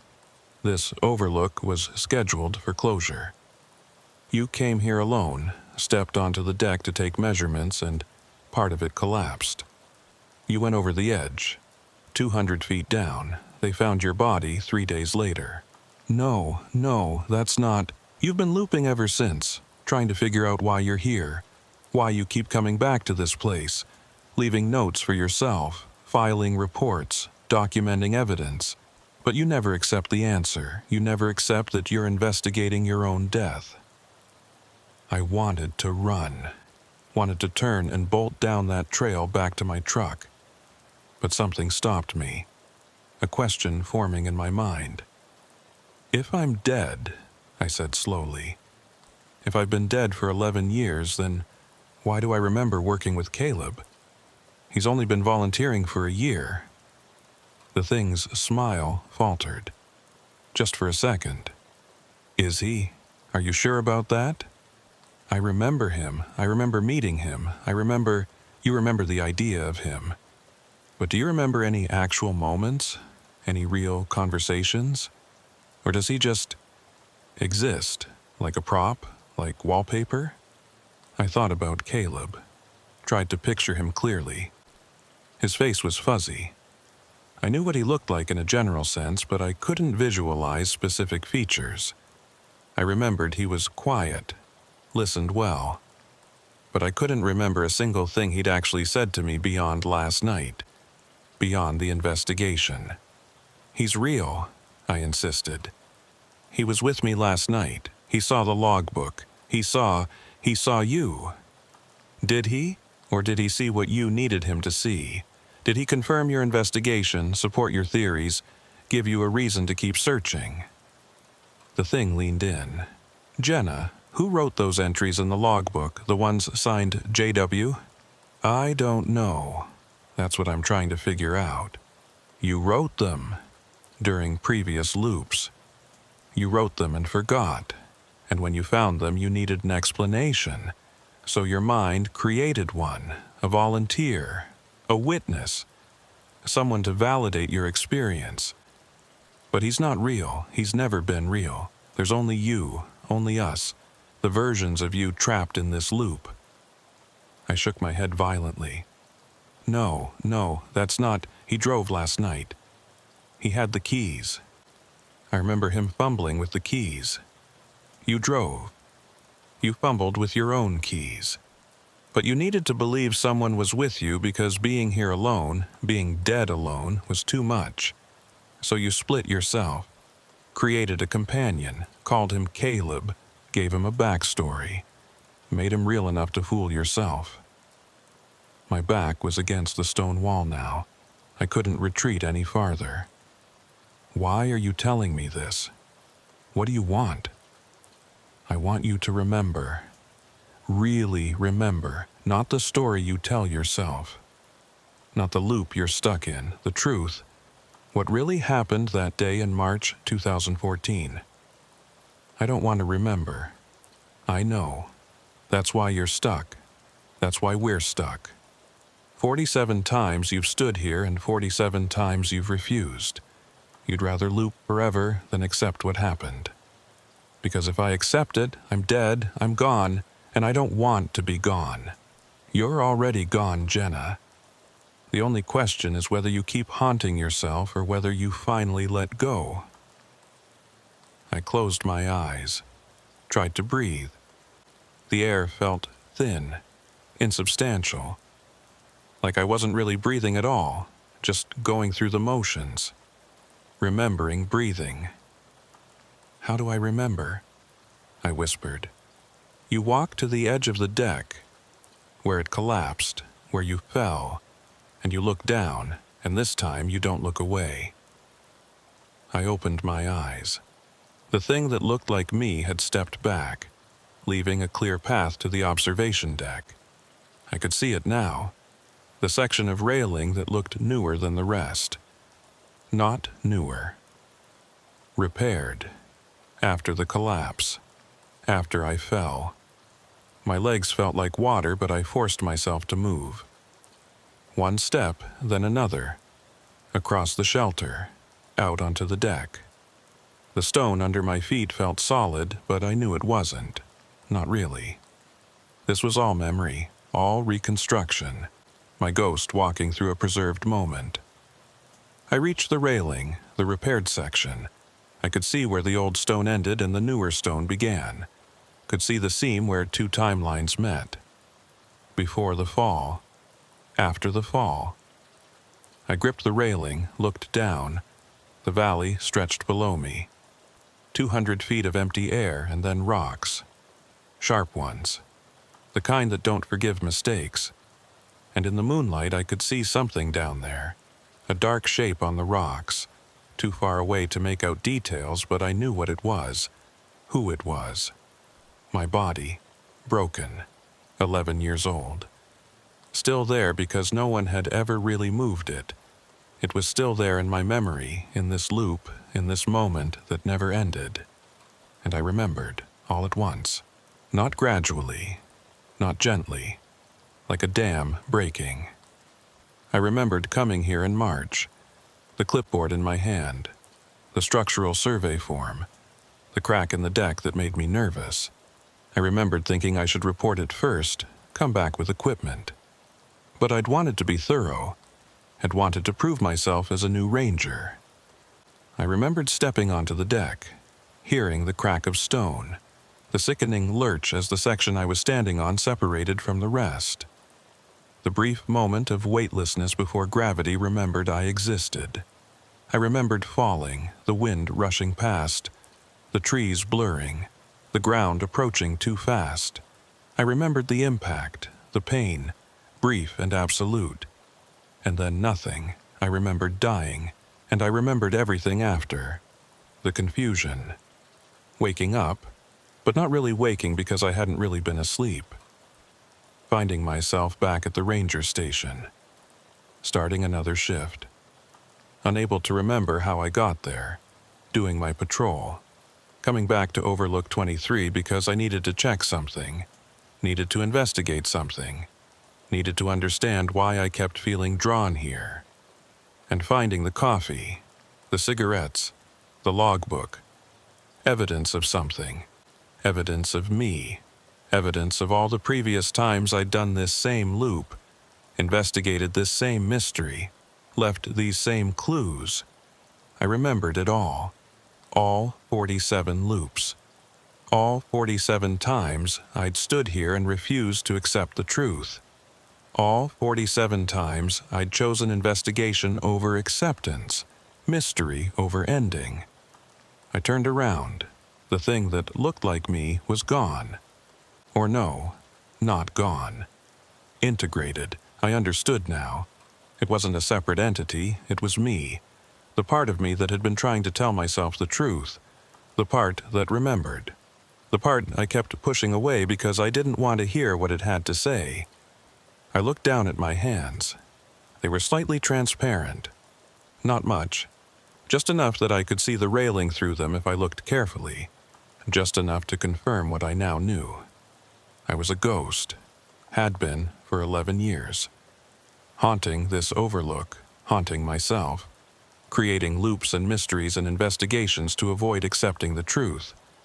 I pulled out my notebook, turned to a blank page, wrote one more entry. Visit number 47. I remember now. I remember falling. I remember dying. I remember refusing to accept it for 11 years. This ends here. This ends now. I'm letting go. To anyone who finds this, I was Jenna Whitfield. I was a ranger. I died doing my job, and I'm sorry it took me so long to accept that. Tell my family I'm sorry. Tell them I'm finally ready to go. I signed it, dated it, October 19th, 2025, 10:47 p.m., and then I did something I'd never done in any of the previous loops. I climbed over the railing, stood on the edge of the observation deck, right where the collapse had started, right where I'd fallen. I looked down at my body on the rocks below, saw it clearly now, saw myself as I really was. Not a ranger on patrol, not an investigator solving a mystery, just a dead woman who'd been too stubborn to admit she was gone.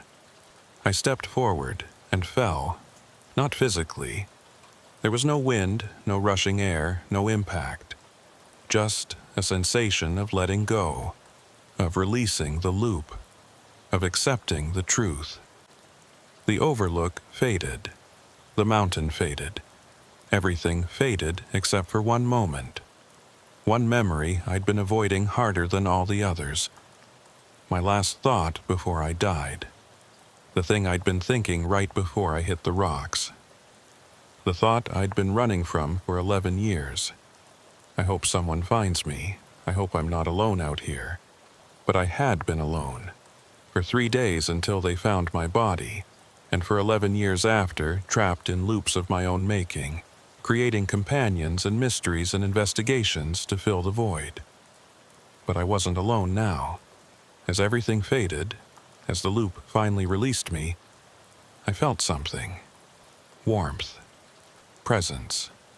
Light. Not religious. I didn't see any tunnels or relatives or angels. Just a sense of no longer being isolated, of being part of something larger than my own recursive thoughts. The last thing I saw before the loop ended completely was a figure walking toward me through the fading landscape. Not the thing that had looked like me. Something else. Someone else. Holding out a hand. Caleb. Real Caleb. Not the volunteer I'd imagined. Not the prop my mind had created. But the ranger who'd been working with me that day in March 2014. Who'd been waiting at the station when I didn't come back from my survey. Who'd organized the search party that found my body. Who died 6 months later. Heart attack. Sudden. Tragic. And who'd apparently been doing his own loops. His own investigations. His own refusal to accept the truth. We'd been haunting each other without realizing it. 2 ghosts investigating a mystery that had a simple answer. We were dead. We'd been dead. And we'd been too stubborn to admit it. He smiled. Real smile. Warm. Genuine. Took you long enough. You could have just told me. Would you have believed me? I thought about that. Thought about all the evidence I'd denied, all the truth I'd refused to see. No, I guess not. I had to figure it out myself. Yeah, me too. That's why I couldn't be real. Couldn't exist outside your investigation. I was stuck too, waiting for you to catch up. Are we done now? Is this over? He took my hand. His felt solid, real. More real than anything had felt in 11 years. Yeah, we're done. Come on, let's get out of here. And we walked away from Overlook 23. Away from the loops and the mysteries and the investigations. Away from the mountain that had trapped us. Walked toward that warmth, that light, that sense of no longer being alone. Behind us, the Overlook stood empty. Silent. Waiting for the next person who'd fall. The next ghost who'd refuse to accept their death. The next investigator who'd spend years haunting themselves. But that wasn't our problem anymore. We were done investigating. We were done looping. We were done. We were finally done. Caleb Morgan stared at the empty shelter where Jenna Whitfield had been standing 30 seconds ago. One moment she'd been there, solid and real. The next moment she'd vanished, not walked away, not stepped out of sight. Just gone, like she'd never existed. He was alone at Overlook 23. He checked his watch. 10:47 p.m. Exactly when the logbook had said. The logbook he'd found sitting on the picnic table. Open to an entry in handwriting he didn't recognize but that claimed to be from Jenna Whitfield. Except he'd never worked with anyone named Jenna Whitfield. He'd been a volunteer ranger for 3 years and he always worked alone. That was the point. He liked the solitude, the quiet, the sense of being the only human for miles. So, who had been standing next to him just now? Who had been talking to him, investigating with him, reading the logbook with him? Who had vanished when he wasn't looking? He pulled out his phone. No signal, not unusual this deep in the mountains. He'd have to drive back to Big Meadows to make a call. To report what? That he'd been working with someone who didn't exist? That he'd watched someone vanish into thin air? They'd think he was losing it. Stress, sleep deprivation, isolation. All the things that could make someone see things that weren't there. But the logbook was real. He could see it, touch it, and the entries were real. All those visits, all those investigations. All signed by J.W. Jenna Whitfield. a ranger who'd died in March 2014. He knew because he'd looked her up once, years ago, when he'd first started volunteering. Her death had been part of the reason Overlook 23 was closed. The tragic accident that had prompted a safety review of all the old observation points. So, had she been here tonight? Had he been investigating with a ghost? Or had he been here alone the whole time, his mind creating a companion to fill the silence? Caleb walked to the edge of the observation deck, looked down at the valley below, saw nothing but darkness and the distant lights of the town beyond the mountains. No body on the rocks. That had been removed 11 years ago, of course, given a proper burial. But for a moment, just a moment, he'd thought he'd seen something down there. Someone. He turned back to the shelter. The camping light was still on the table. The thermos of coffee was still there, still warm. The cigarette butts were still damp. All physical evidence that someone had been here recently. But who? If Jenna was a ghost, could she leave physical traces? Could she drink coffee and smoke cigarettes? Or was all of this something else? Someone else playing an elaborate prank? Caleb picked up the logbook again, flipped through the entries. They went back years. Different handwriting styles, different pens, but all signed J.W. All describing the same experience. Coming to the Overlook, finding evidence of activity, investigating, encountering something they couldn't explain. And at the end of each entry, a note.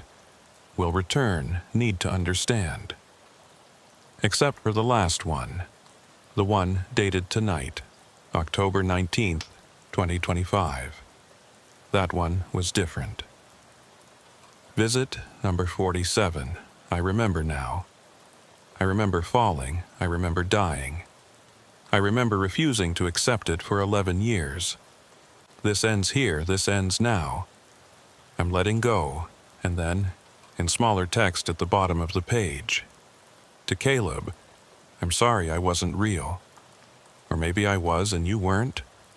Or maybe we were both real enough for what we needed. Thank you for helping me remember. Thank you for being here. Even if you don't remember any of this tomorrow. Even if you reset too. Thank you. JW reset too. What did that mean? Caleb flipped back through his own memories. Tried to remember how he'd gotten here tonight. He'd been doing a patrol. Routine check of the northern section. He'd seen a light at Overlook 23 and decided to investigate. Had walked up here and found what? The camping light, the coffee, the logbook. But had he been alone? He'd thought there was someone with him, Jenna. They'd been talking, investigating together. But the more he tried to remember the specifics, the fuzzier it got. Like trying to remember a dream after waking up.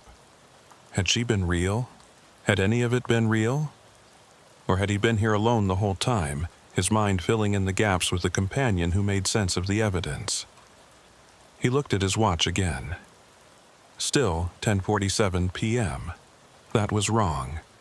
He'd been here for at least 20 minutes. The watch should have advanced. But the second hand wasn't moving. Frozen at 47 seconds, just like Jenna had described. In the entry she'd written. Or the entry she said she'd written. The entry about time moving differently here, about being stuck in a loop. Caleb felt cold sweat on his neck. He grabbed his radio. "Base, this is Morgan. Do you copy?" Static. Just static. Not even the usual white noise of an open channel. Just that dead, empty hiss. He tried his phone again. Still no signal. Not even searching for signal. Just the words, "no service," and an X where the bars should be. He was alone. Cut off. At an overlook that had been closed for 11 years because a ranger died here. A ranger whose ghost he might have just been investigating with. Or whose ghost he might have imagined. Or whose ghost might have imagined him. "This is insane," he said out loud. His voice sounded flat. Absorbed by the stone walls instead of echoing like it should. I'm losing it. I need to get out of here. He grabbed his flashlight and headed for the trail back to his vehicle. But when he reached the tree line, he stopped. The trail looked different. The trees were in the wrong places. Or no, not wrong. Just not the way he remembered them. Had he taken a different path up here? Had there been multiple trails? He tried to orient himself. The overlook was to the east. Skyline Drive should be to the west. He should be able to navigate by compass, if nothing else. But when he pulled out his compass, the needle spun slowly in a complete circle, not reacting to magnetic north, just spinning endlessly. "Okay," he said. "Okay, this is fine. I can work with this. I'll just follow the trail until it meets the road." He started walking. The trail was clear enough. Worn earth, exposed roots, the occasional stone step. He'd walked this exact path earlier tonight. It should lead back to Skyline Drive in 20 minutes. But 20 minutes passed and he was still walking. The trail just continued, winding through identical trees, past identical rocks. He should have reached the road by now. Should have heard traffic. Should have seen his vehicle. Instead, there was just more trail, more forest, more darkness. Caleb stopped, turned around. The overlook should be behind him now. He'd been walking away from it for at least half an hour. But when he looked back, he could see it. Right there, maybe 100 yards away, the shelter, the camping light still burning. He'd been walking in a circle without realizing it. Or the trail had looped back on itself, or the geography here didn't work the way geography was supposed to work. He walked back to the overlook, sat down on the bench inside the shelter, tried to think clearly, tried to figure out what was happening. The logbook was still on the table. He picked it up, flipped to that last entry, Jenna's final words. "This ends here, this ends now, I'm letting go." She'd broken the loop somehow, had accepted something, her death, her situation, and had been released, had vanished, had moved on to whatever came after. But Caleb was still here, still stuck, still unable to leave, because he hadn't accepted it yet, whatever it was. He turned to a blank page in the logbook, found a pen in his jacket pocket, started writing. October 19th, 2025, 11:23 p.m. Or maybe it's still 10:47. Time doesn't seem to be working right. I came here to investigate a light, found evidence of activity, found a logbook with entries from a dead ranger.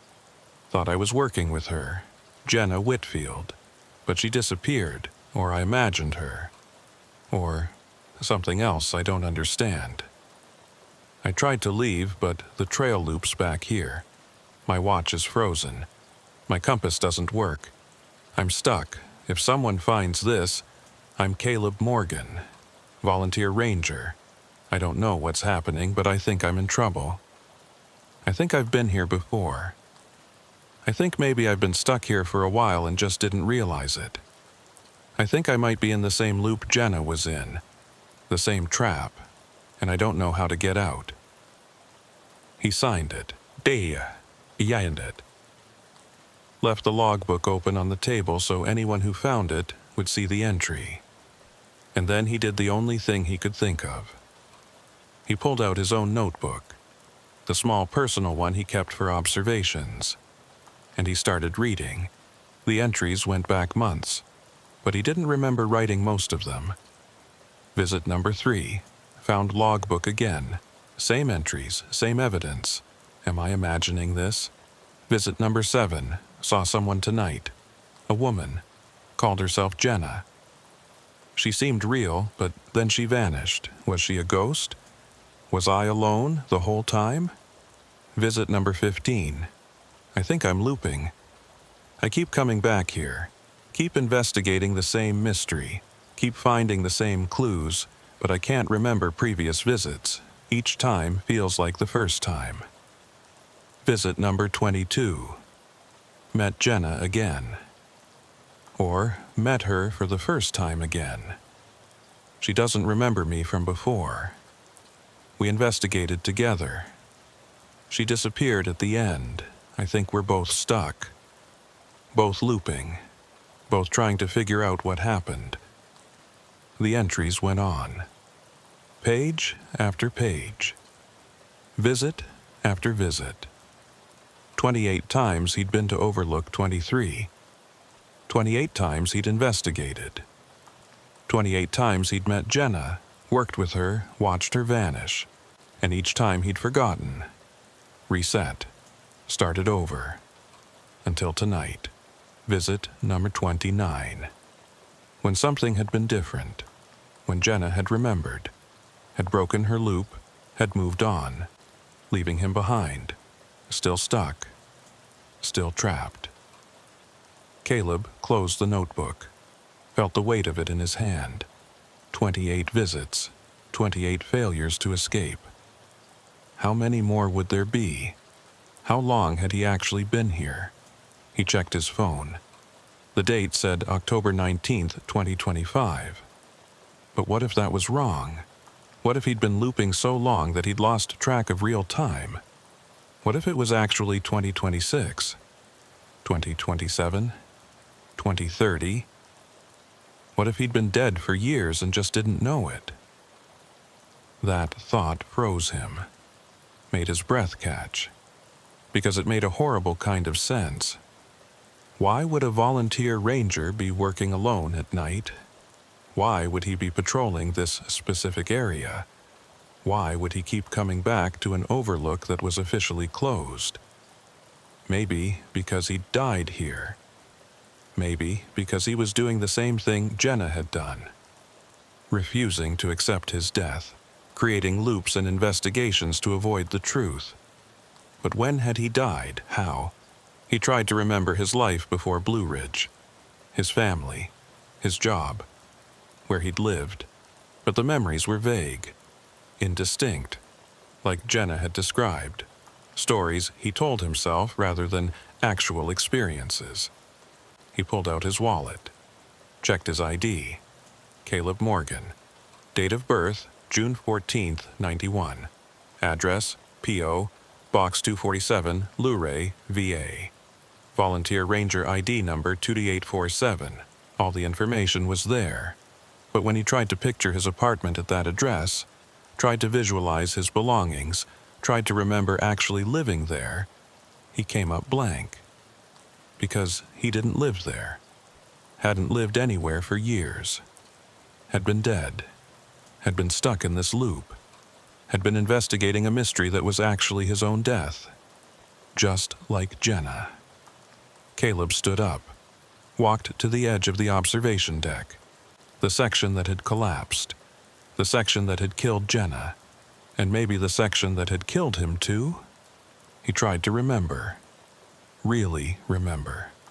Not the story he told himself about being a volunteer ranger, about working nights, about helping the park service, but what actually happened, what brought him here. And slowly, like water seeping through cracks, the memory came. He'd been here in 2016, 2 years after Jenna's death. He'd been part of a team doing follow-up structural assessments, making sure the repairs were solid, making sure the overlook was truly safe to permanently close. He'd been taking measurements, had leaned against the railing that had looked solid but hadn't been properly secured, the railing that had given way.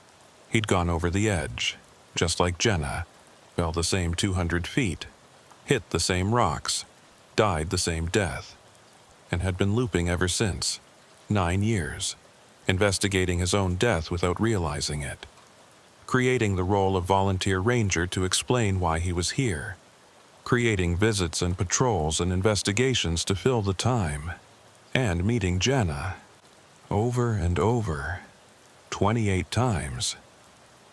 Both of them stuck in the same trap, both investigating the same overlook. both refusing to accept they were dead, until tonight, when she'd finally remembered, finally accepted, finally moved on, leaving him behind. But she'd left him a message, that final entry, "Thank you for helping me remember." She'd needed him, needed a partner in her investigation, needed someone to validate her experiences. And in helping her and being part of her loop, he'd been serving a purpose, had been helping her reach the truth. And now it was his turn.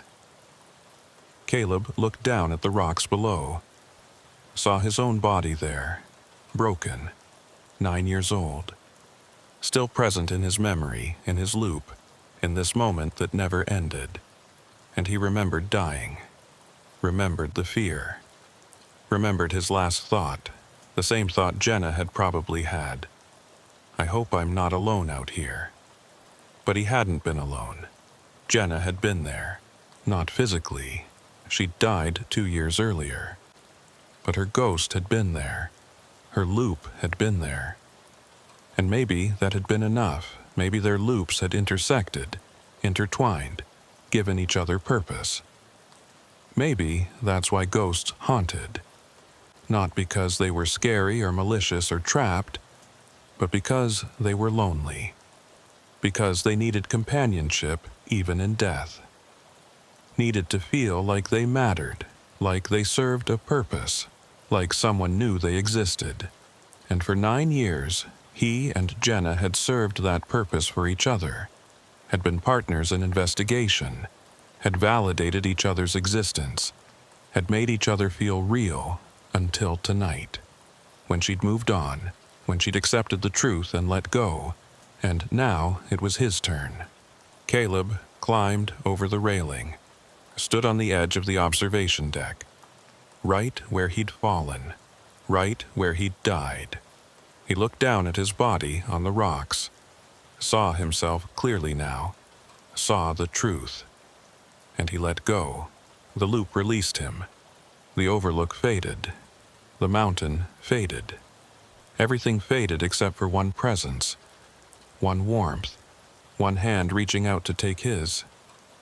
"Jenna," she smiled. "Took you long enough. You waited. Of course I waited. You helped me remember. The least I could do was help you do the same." "Are we done now?" "Yeah, we're done. Come on. Let's get out of here." They walked away together. 2 ghosts finally ready to stop haunting. 2 rangers finally off duty. Behind them, Overlook 23 stood empty. The camping light burned out. The coffee grew cold. The logbook lay open on the table, full of entries from people who'd died there, who'd looped there, who'd eventually remembered and moved on.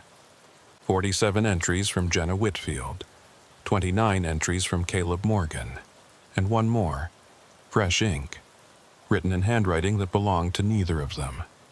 An entry dated October 19th, 2025. 11:47 p.m. Visit Num 1. Found abandoned Overlook. Evidence of recent activity. Coffee still warm. Logbook full of entries from dead rangers. Need to investigate. Need to understand. Will return. David Torres. The newest ranger. The newest ghost. The newest person to fall at Overlook 23. The newest person to start their loop. The Overlook waited. Patient. Eternal. Ready for the next investigation. The next refusal to accept death. The next ghost who would take years to remember the truth. And somewhere in the darkness, the sound of footsteps. Slow. Deliberate. Someone walking up the trail toward the observation point. Someone who would find the coffee, the logbook, the evidence. Someone who would start investigating their own death without realizing it. Someone who would loop until they remembered, until they accepted, until they let go. The Overlook waited. It always waited. And eventually, they all remembered. Eventually, they all moved on. But first, they had to investigate. First, they had to understand. First, they had to accept that sometimes the mystery you're solving is your own ending, and that's the hardest mystery of all.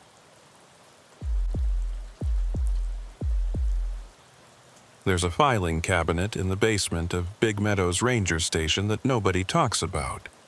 It's been there longer than anyone can remember, older than the digital records, older than the current building renovation, maybe older than some of the Rangers themselves. The drawers stick when you try to open them. The metal is cold even in summer. And inside are the unsolved cases. The missing hikers who never turned up. The deaths with no clear cause. The mysteries that Blue Ridge keeps to itself. I'm Renee Parker. Been a ranger here for 7 years. I know every trail in the northern section, every overlook, every fire road. I know where cell service drops out, where the fog rolls in thickest, where hikers get turned around most often. I thought I knew everything about this mountain. I was wrong. It started 3 weeks ago. September. That weird time of year when it's still summer during the day, but the nights drop into the 50s. Tourist season winding down. The mountains getting ready to put on their fall colors. Quiet time. The kind of quiet that makes you notice things you'd normally miss. I was working night shift with Logan Hayes. He'd transferred in from Shenandoah 2 months back. Good ranger, kept to himself mostly, the kind of guy who actually read the policy manuals instead of just skimming them. We'd settled into an easy rhythm. He'd drive, I'd navigate. We'd split the overlook checks and trail patrols. Simple. That night, we got back to the station around 2 a.m. Most of the shift had been uneventful. Checked the major overlooks, cleared some debris from a turnout, helped a family with a flat tire. Routine. But Logan wanted to grab some old maps from the archive room. Said he'd been hiking some of the abandoned trails on his days off and wanted to see what they used to connect to. The archive room is in the basement. Past the break room, past the storage closets, down a hallway that smells like mildew and old paper. The fluorescent lights buzz down there. Half of them don't work. You have to use your flashlight to read the labels on the boxes.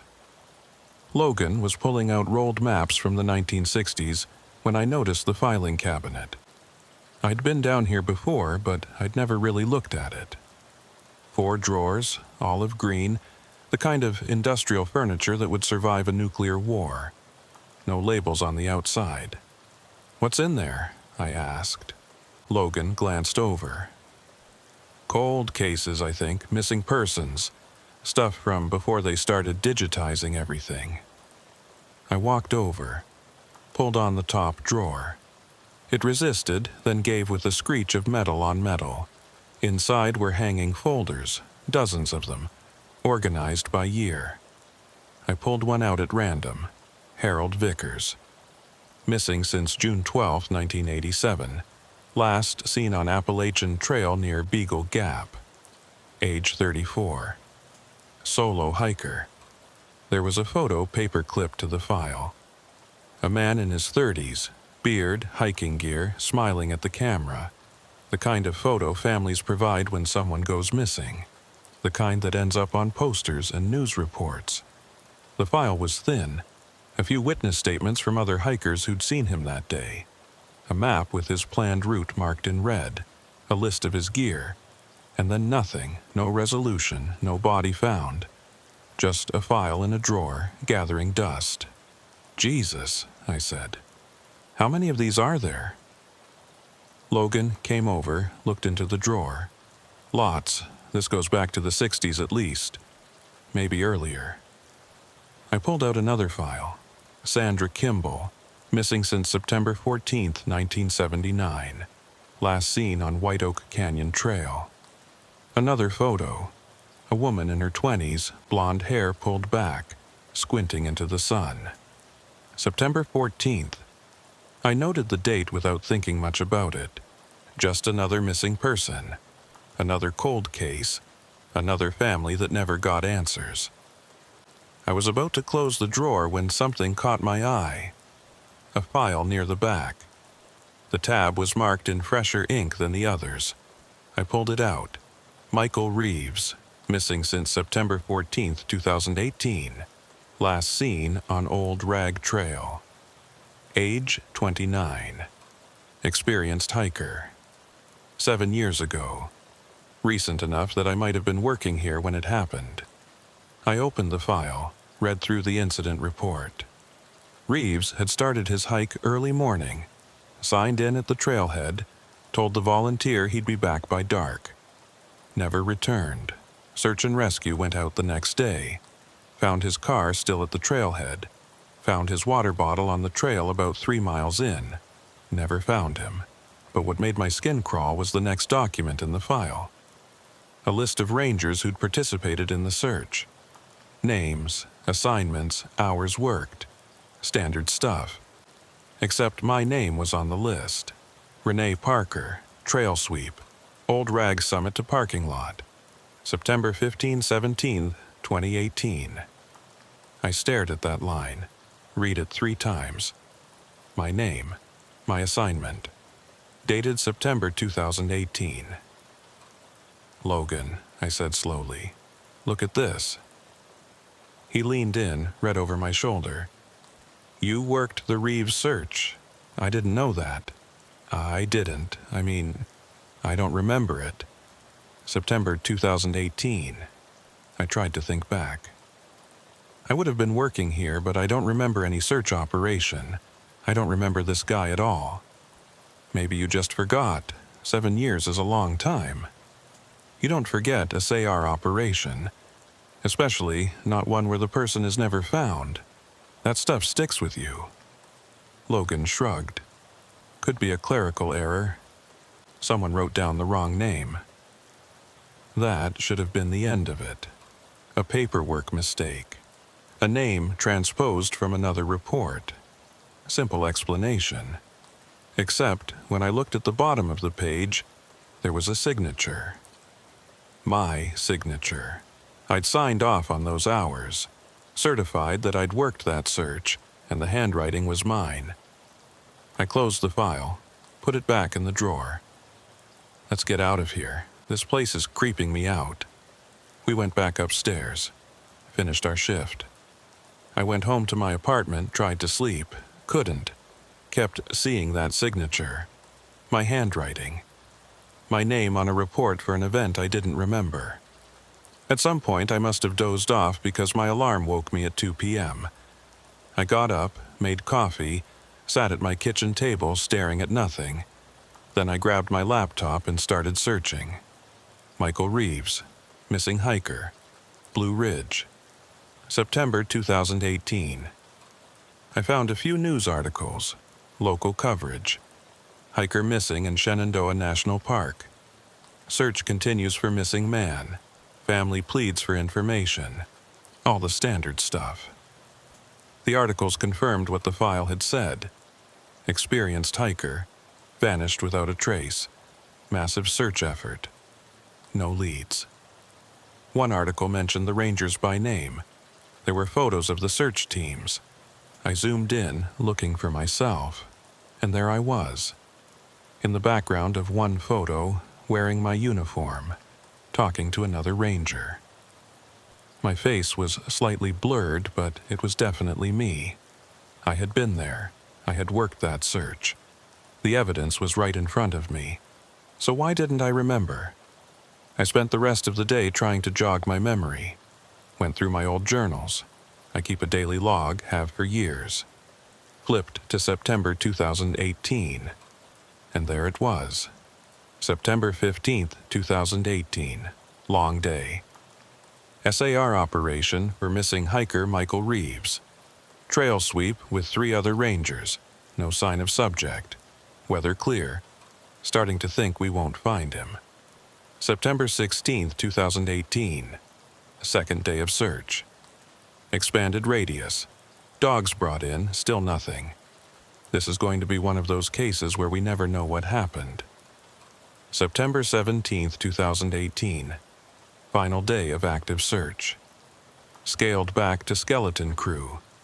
Reeves officially listed as missing, presumed dead. Rough way to end the week.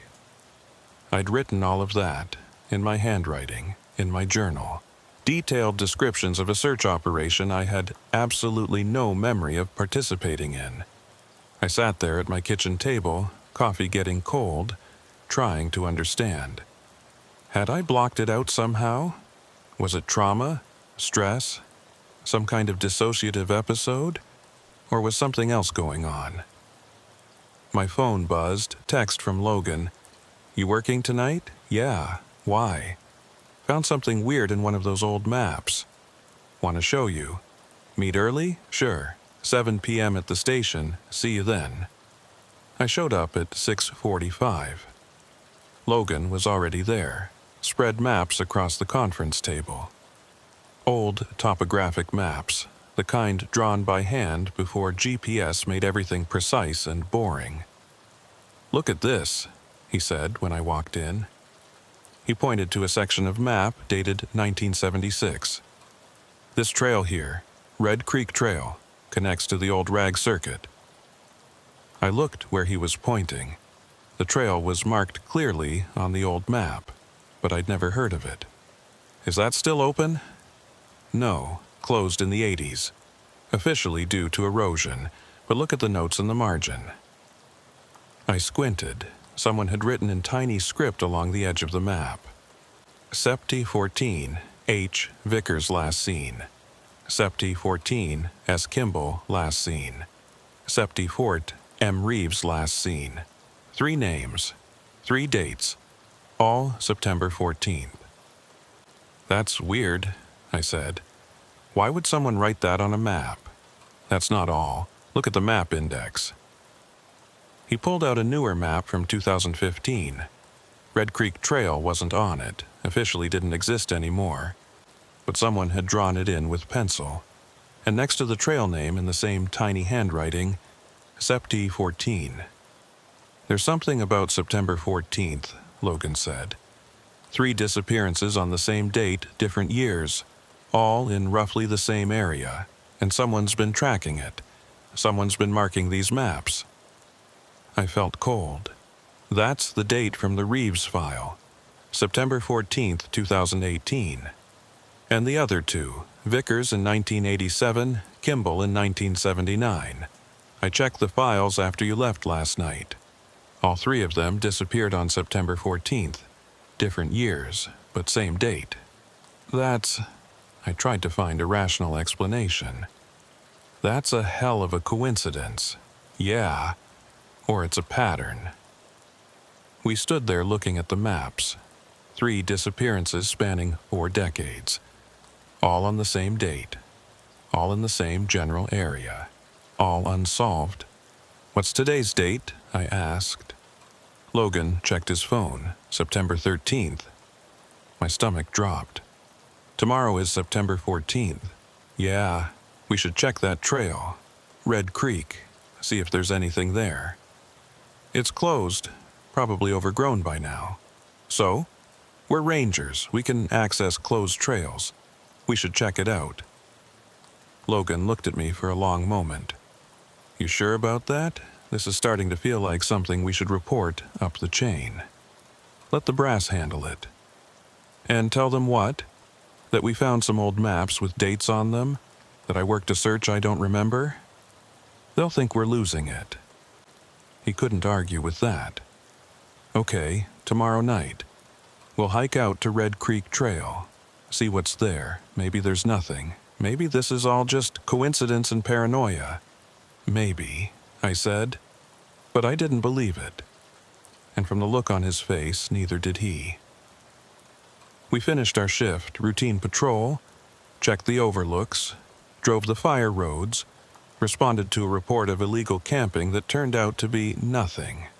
The whole time I kept thinking about those maps. Those dates. September 14th. Tomorrow. I went home. Didn't sleep.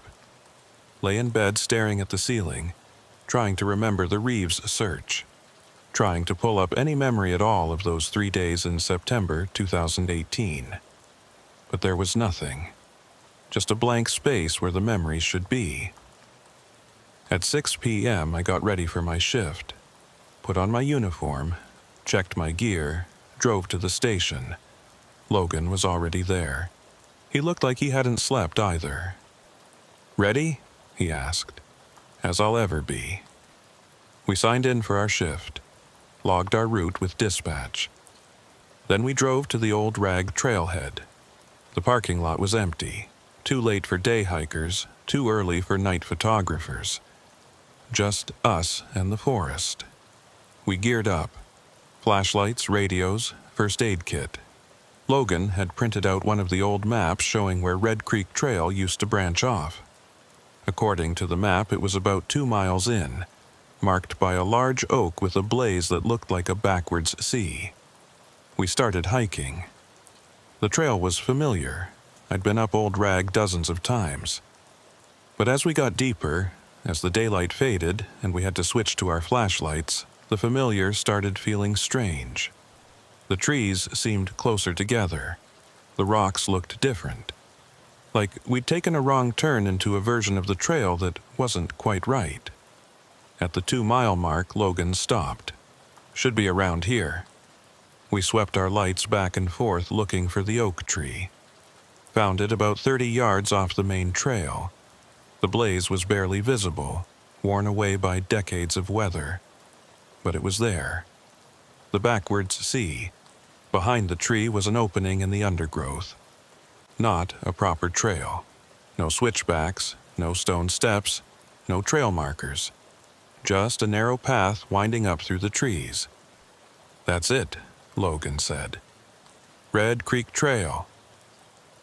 We stood at the entrance. The path disappeared into darkness after about 15 feet. No sound from up there. No wind, no animals, nothing. Just silence and shadows. "We don't have to do this," I said. "Yeah, we do." He was right. We'd come this far. We had to see what was up there. We started climbing. The path was overgrown, but still passable. Branches grabbed at our clothes. Roots tried to trip us. The slope was steep, the footing treacherous. We had to use our hands to pull ourselves up in places. After about 20 minutes, we reached a flat section. A small clearing, maybe 30 feet across. In the center was a ring of stones, an old fire pit, probably decades old. And on the trees surrounding the clearing were carvings. Not vandalism, not initials or hearts or crude drawings. These were deliberate, precise. Each tree had a date carved into its bark. Sept 14, 1979. Sept 14, 1987. Sept 40, 2018. 3 trees, 3 dates. The same 3 dates from the files. "Jesus Christ," Logan breathed. I walked to the nearest tree, ran my fingers over the carving. The bark had grown around it, but the numbers were still clear. This had been carved years ago, but was still perfectly legible. "Who did this?" I asked. "Who carved these dates? Maybe the people who disappeared? All 3 of them. They all came to the same spot and carved the same date?" I shook my head. "That doesn't make sense. None of this makes sense." I checked the other trees. Same dates, same style of carving. And then I saw a 4th tree, near the back of the clearing. There was something carved on it too, but I couldn't quite make it out in the dim light. I walked over, shone my flashlight on the bark. Sept 14, 2025, today's date. No, not today's date. Tomorrow's date. September 14th, 2025. The date we'd been worried about. The date that kept appearing in the files. The date carved on this tree. Except the carving looked fresh. The exposed wood was still pale. This hadn't been here for years. This had been carved recently, maybe today, maybe hours ago. "Logan," I said. My voice came out higher than I intended. "Look at this." He came over, read the date. "That's tomorrow." "I know. Someone carved tomorrow's date. Today. I know." We stood there in the clearing, surrounded by trees marked with dates from the past and one marked with tomorrow. The silence was absolute. Even our breathing seemed too loud. "We should go," Logan said. "We should get out of here and report this." He was right. This was beyond routine patrol. This was evidence. This was something that needed to be handled by people with more authority and resources than two night shift rangers. We turned to leave, and that's when I saw the notebook. It was sitting on one of the stones around the fire pit. A small, spiral-bound notebook, the kind you can buy at any drugstore. It hadn't been there when we arrived. I was sure of it. We'd both swept the clearing with our lights. We would have seen it. But there it was, sitting on the stone like someone had just set it down. "Is that yours?" Logan asked. "No. You?" "No." We approached slowly. Logan picked it up, careful not to smudge any potential fingerprints. He opened it to the first page. And there, in handwriting I recognized immediately, was an entry. September 14th, 2025. If you're reading this, you need to leave. Now. Don't ask questions. Don't try to understand. Just get off this trail and don't come back. Please, while you still can. Renee Parker. My name, my handwriting. A warning written in my own hand. But I hadn't written it. I hadn't touched that notebook. So who had? You know that feeling when you see your own handwriting but don't remember writing the words. It's unsettling, like someone reached into your brain and stole something personal. But this was worse. Because I was looking at a message I'd written to myself, warning myself to leave, and I had absolutely no memory of writing it. Logan held the notebook carefully, like it might bite him. "Renee, did you write this?" "No." "But that's your handwriting." "I know it's my handwriting, but I didn't write it. I've been with you the entire time. When would I have written it?" "Before we got here? Maybe you came up earlier and what? Left myself a creepy note?" "Logan, I didn't write this. Someone else did." "Someone else who writes exactly like you?" I didn't have an answer for that. We stood in the clearing, the notebook between us, trying to make sense of something that defied sense. The trees with their carved dates surrounded us. The forest was silent. My flashlight beam trembled slightly, my hands were shaking. Logan flipped to the next page. More entries. All in my handwriting.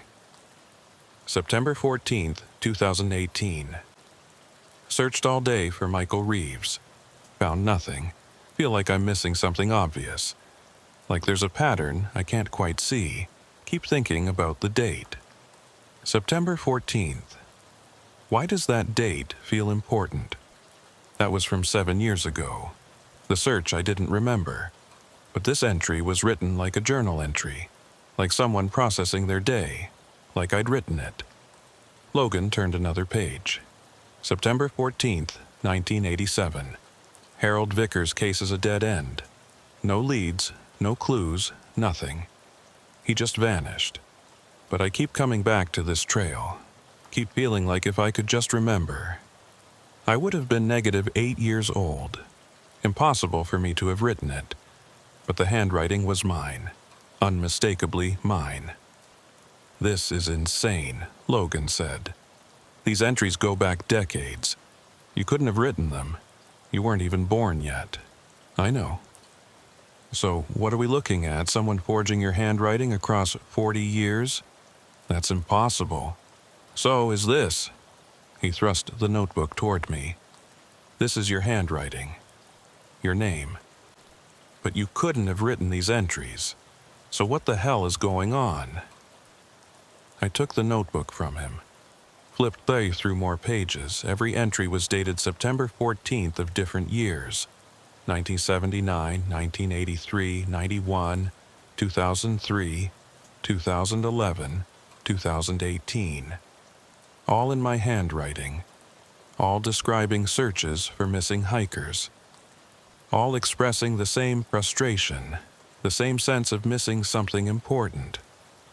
And at the end of the notebook, one final entry. Dated today, September 13th, 2025. Tomorrow is September 14th. I know what that means now. I know what happens. But I can't stop it. I can only warn myself. Hope that this time I listen. Hope that this time I leave. Don't go to Red Creek Trail tomorrow. Don't investigate the dates. Don't try to understand. Just stay away, please. But I know I won't listen. I never do. RP. I closed the notebook. Felt my heart hammering against my ribs. We need to leave. Right now. Agreed. We turned toward the path we'd climbed up. I swept my flashlight across the clearing one more time, making sure we weren't missing anything. That's when I saw it. Another carving on a tree near the edge of the clearing. Not a date this time. Barzun, you were here before you'll be here again. September 14th. The carvings were old. The bark had grown thick around them. These weren't fresh like the 2025 date. These had been here for years. Logan, look at... I turned. Logan wasn't there. Logan? No answer. I spun in a circle, my flashlight cutting wild arcs through the darkness. The clearing was empty. He'd been standing right next to me 30 seconds ago. Where could he have gone? Logan, this isn't funny. My voice echoed off the trees and died. Silence rushed back in. Absolute. Oppressive. The kind of silence that feels like it has weight, like it's pressing down on you. I pulled my radio.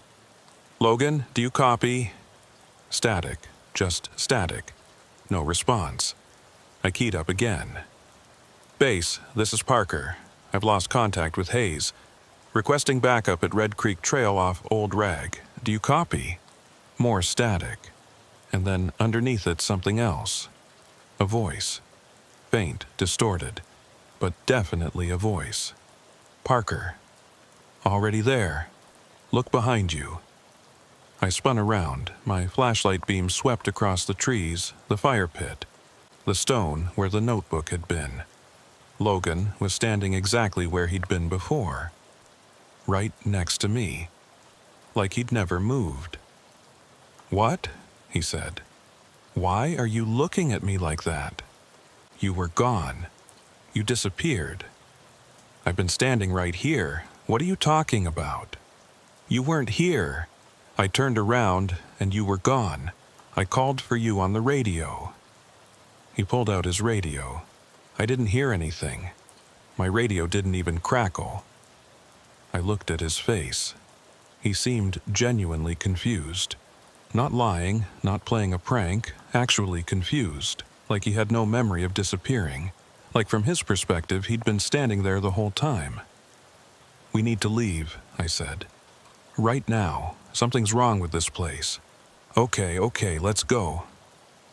We headed for the path back down to the main trail, but when we reached the spot where we'd entered the clearing, the path wasn't there. Just trees. Dense undergrowth. No opening. It was right here, Logan said. I know it was right here. We came through right there. He pointed to a spot between two large trees, but there was no path, just solid forest, like the trail had closed behind us. Try the other side, I said.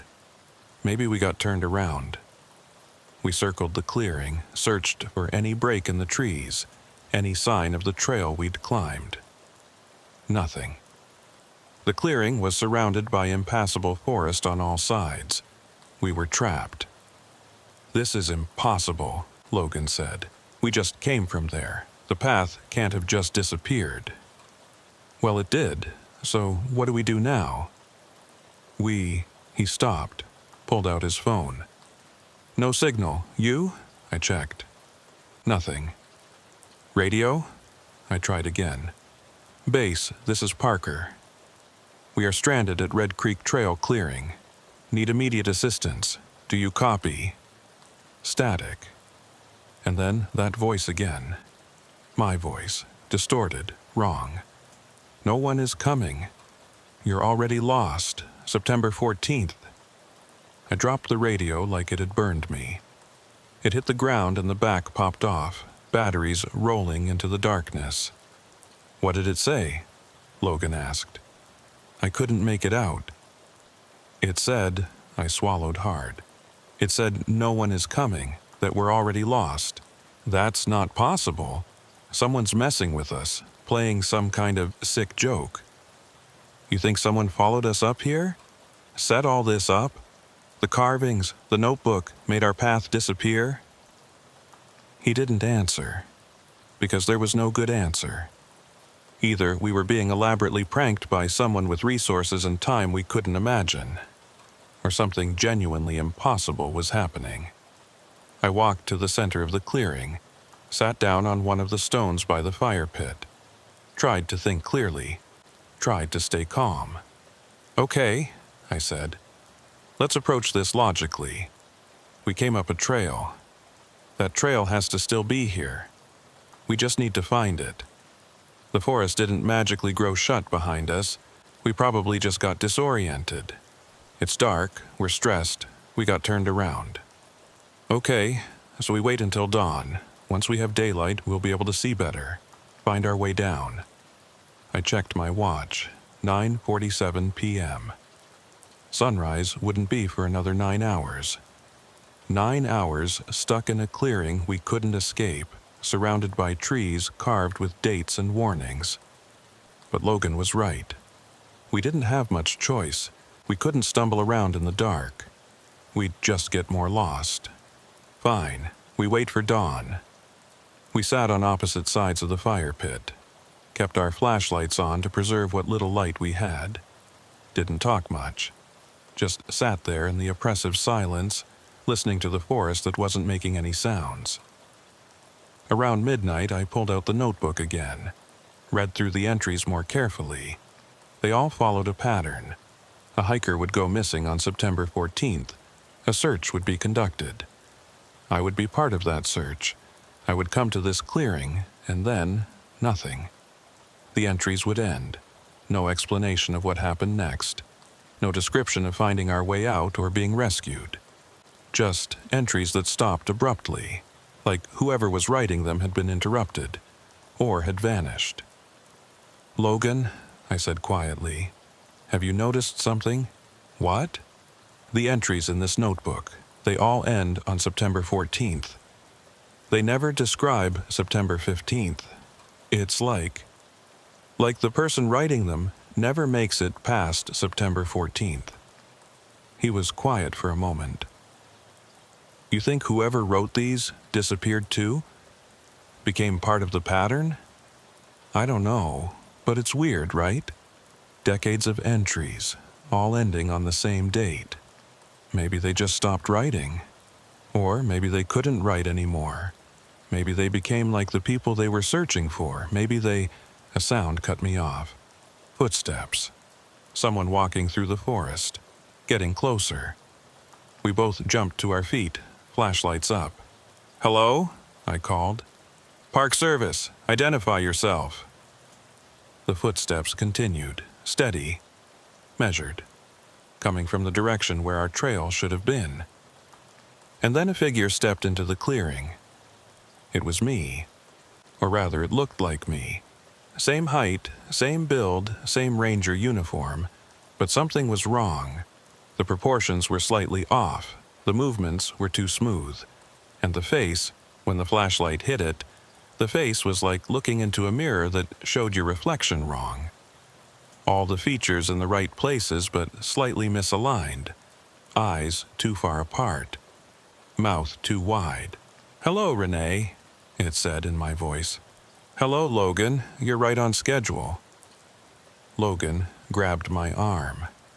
What the hell is that? I don't know. The thing that looked like me smiled, that too wide mouth spreading impossibly. You don't remember, do you? You never remember. That's the beauty of it. Every year you come back. Every year you investigate. Every year you end up here. And every year you can't remember that you've done it all before. What are you? I asked. I'm you, or I was you, or I will be you. The tense gets confusing when you're stuck in a loop. It walked closer, moved with that too smooth gait that made my skin crawl. This is your 47th time here, Renee. 47 times you've come to this clearing on September 14th. 47 times you've tried to figure out what happened to the missing hikers. 47 times you've failed to realize the truth. What truth? That you're one of them. You've been missing since September 14th, 1979. Sandra Kimball, that was your name then. You disappeared on this trail, and you've been looping ever since. Coming back year after year, life after life, name after name. Always a ranger, always investigating, always ending up right here. That's insane. I'm not Sandra Kimball. I'm Renee Parker. I was born in 1987. I have memories, a life. Constructed, it interrupted. Fabricated. Your mind created a new identity to explain why you're here. Created memories to make yourself feel real. But deep down, you know the truth. You know you've been here before. That's why you recognized your own handwriting in the files. That's why the notebook felt familiar. You've written those entries, all of them. Across different lifetimes, different identities, but always here, always on September 14th. Logan stepped forward. And what about me? Am I part of this loop too? The thing looked at him, and for the first time its smile faltered. You're not supposed to be here. You're not part of the pattern. It tilted its head. You're new. Interesting. What does that mean? It means you still have a choice. Renee doesn't. She's trapped. Has been for 46 years, but you could still leave. You could break the loop. How? Walk away. Leave this clearing. Don't look back. Don't try to help her. Don't try to understand. Just walk away before midnight. Logan looked at me. I could see the fear in his eyes, the temptation, the very reasonable urge to save himself. Don't listen to it, I said. It's lying. It's trying to separate us. Am I? The thing smiled again. Or am I offering him the same chance you've refused 47 times? The chance to escape before the loop closes. I checked my watch. 11:52 p.m. 8 minutes until midnight. 8 minutes until September 14th. What happens at midnight? I asked. You know what happens. You've lived it 47 times. At midnight on September 14th, you disappear. You become another missing person file, another cold case. And somewhere, somewhen, you wake up with a new name and a new life. And you start the cycle over again. Investigating the disappearances. Coming to this clearing. Meeting yourself. That's not possible, isn't it? You found your own handwriting in records from before you were born. You recognized entries you don't remember writing. You saw your own face in search photos from 7 years ago for a case you can't recall. The evidence is all there, Renee. You just don't want to accept it. I felt dizzy. The clearing seemed to tilt, because it was right. All the evidence pointed to something impossible. Something I couldn't accept, because accepting it meant accepting that my entire life was a fabrication, that I wasn't real, that I was just a ghost trapped in an eternal loop. Even if that's true, I said slowly, even if I have been looping for 47 years, why? What's keeping me here? What's the point of all this? The thing's smile faded, and for a moment it looked sad, genuinely sad. You're trying to remember something that happened the day you disappeared, something important, but you can't remember what. So you keep coming back, keep investigating, Keep trying to solve a mystery that's actually about yourself. And every time midnight comes, the loop resets. You forget, and you start over. What am I trying to remember? If I knew that, the loop would have ended years ago. Whatever it is, it's locked deep in your mind, buried under decades of false identities and constructed memories. Maybe it's how you died. Maybe it's why you died. Maybe it's something else entirely. But until you remember, you're stuck here, forever investigating, forever forgetting. I looked at Logan. Do you believe this? He hesitated. I don't know what I believe, but Renee, we need to get out of here, now, before midnight. There is no getting out, don't you understand?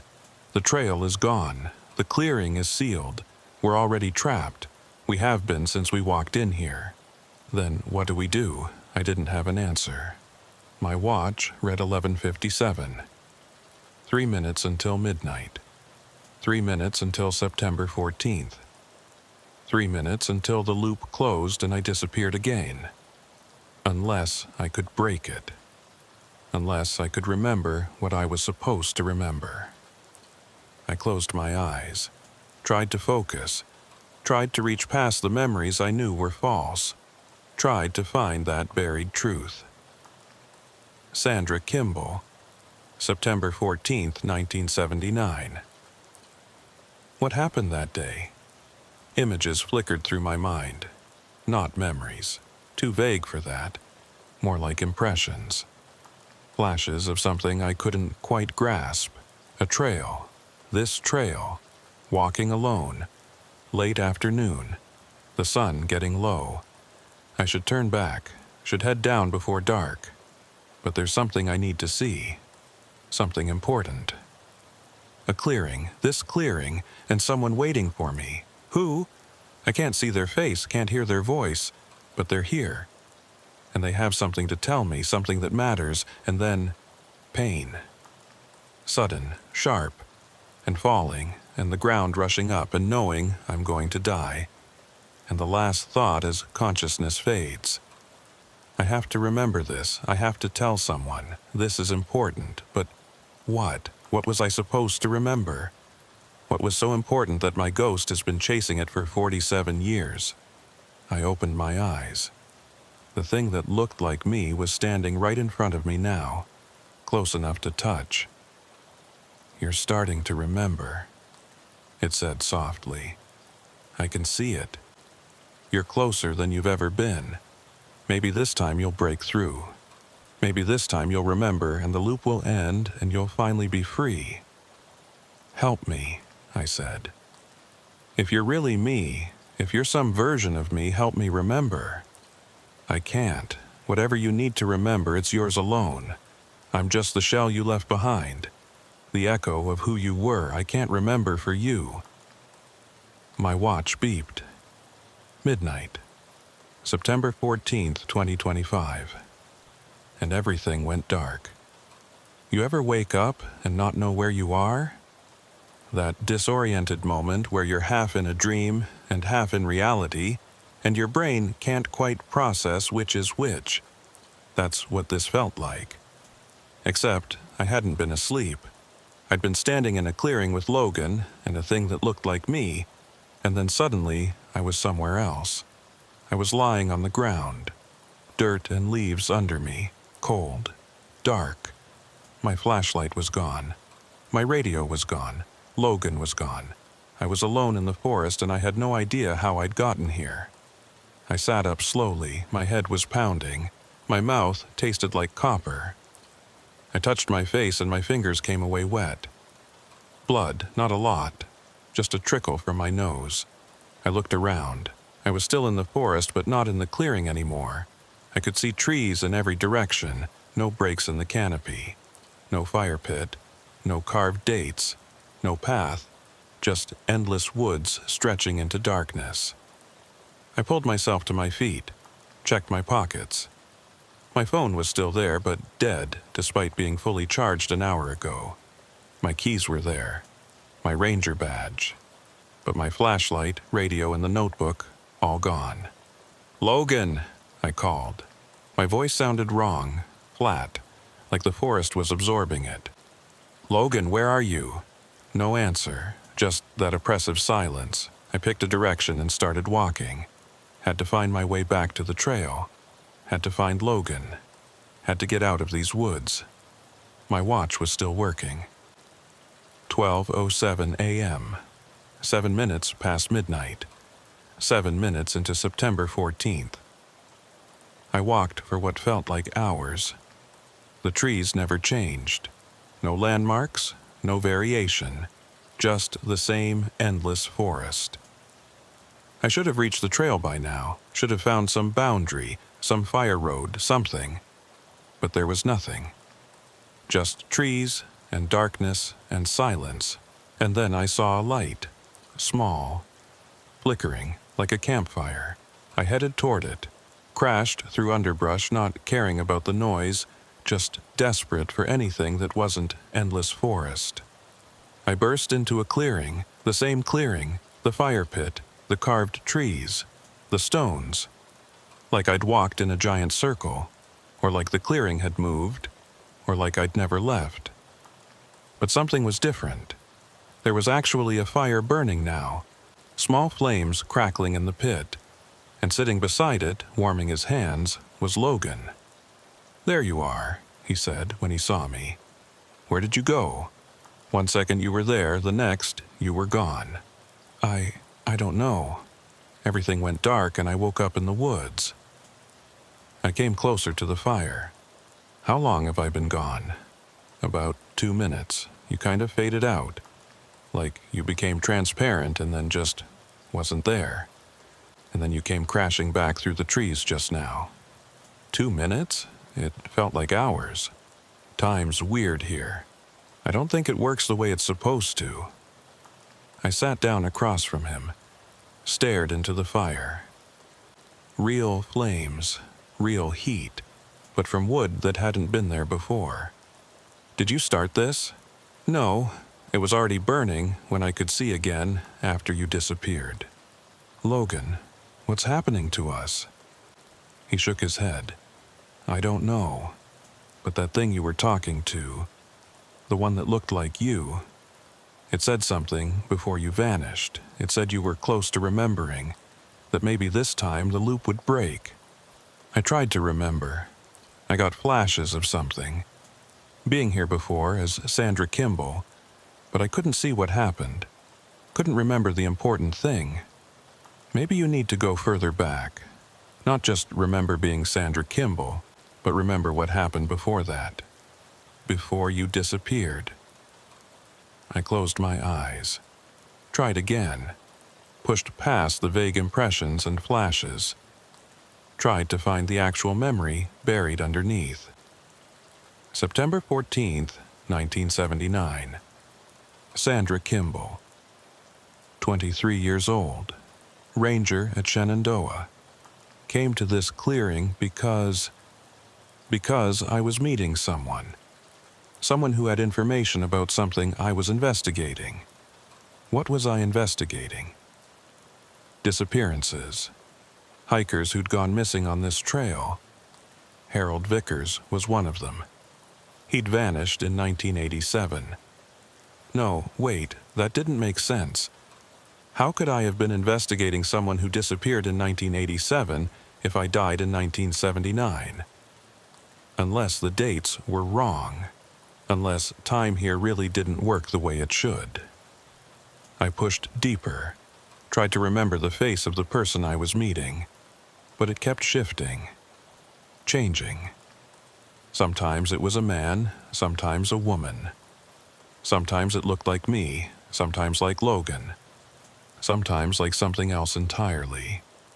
And then I heard it. A voice, not from the fire, not from Logan, but from inside my own head. My voice, but not my words. "You've been asking the wrong question. You're not trying to remember what happened. You're trying to remember what you did." "What I did?" I said out loud. Logan looked at me. "What?" "Nothing. I'm remembering something, or trying to." Think. Before you were Sandra Kimball, before you were Renee Parker, who were you first? I focused on that question. Who was I first? Who was I before I started looping? And then it came. Not a flash, not an impression. A real memory. Clear and sharp and undeniable. I was Harold Vickers. The first disappearance. September 14th, 1987. The one that had started all of this. That was me. I'd been a hiker. 34 years old. Solo trek. Came to this clearing and found something. Saw something. Learned something. And when I tried to leave, I couldn't. The trail was gone. I was trapped. Spent the night in the clearing. And when the sun came up, I was still there, but wrong, somehow. Changed. When I looked down at my hands, they were someone else's hands. Smaller. Feminine. Not my hands. I'd become Sandra Kimball, a ranger investigating my own disappearance. But I didn't remember being Harold Vickers. I had Sandra's memories, Sandra's life, Sandra's identity.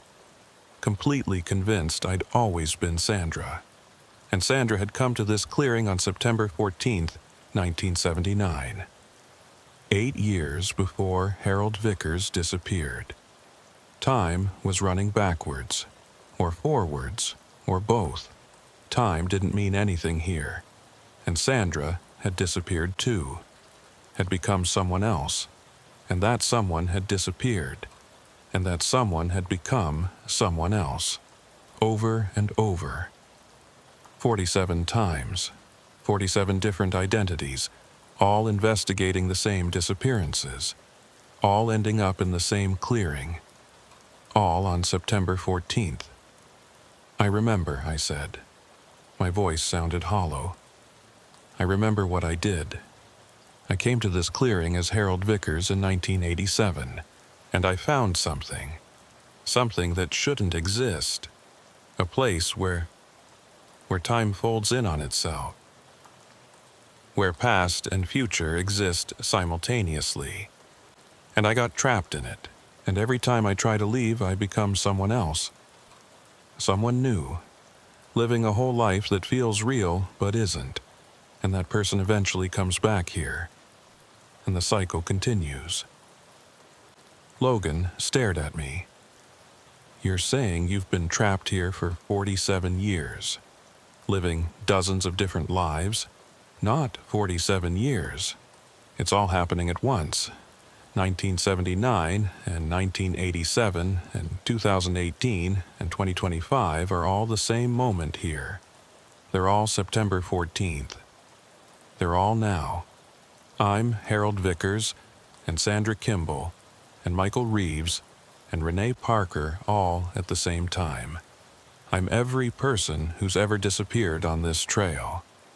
Because they're all me, all versions of me, all trapped in the same loop. That's impossible. I know, but it's true. I can feel it. I can remember all of them, all the lives, all the investigations, all leading back here, to this clearing, to this moment. September 14th, forever. Logan stood up, backed away from the fire. Then what am I? Am I part of it too? Am I another version of you? No, you're real. You're actually here. You're not part of the loop. That thing that looked like me was right. You still have a choice. You can leave. How? The trail is gone. Not for you. Only for me. I'm the one who's trapped. You just got caught in the edge of it. But you can still walk out. You just have to choose to leave. Choose not to investigate. Choose to save yourself instead of trying to save me. He looked at me for a long moment. I could see the conflict on his face. The part that wanted to run. The part that wanted to help. The part that was trying to decide which was stronger. I can't just leave you here, he said finally. You don't have a choice. If you stay, you might get pulled into the loop. Might become part of the pattern. Might end up like me, living and dying and living again. forever trapped on September 14th. Then we both leave. Come on. We'll find the trail together. We'll get out of here together. Logan, I've tried. 47 times I've tried to leave. It never works. The trail is always gone. The forest is always endless. I'm stuck here. Have been since 1987. Will be forever. But you're not. You can still escape. Not without you.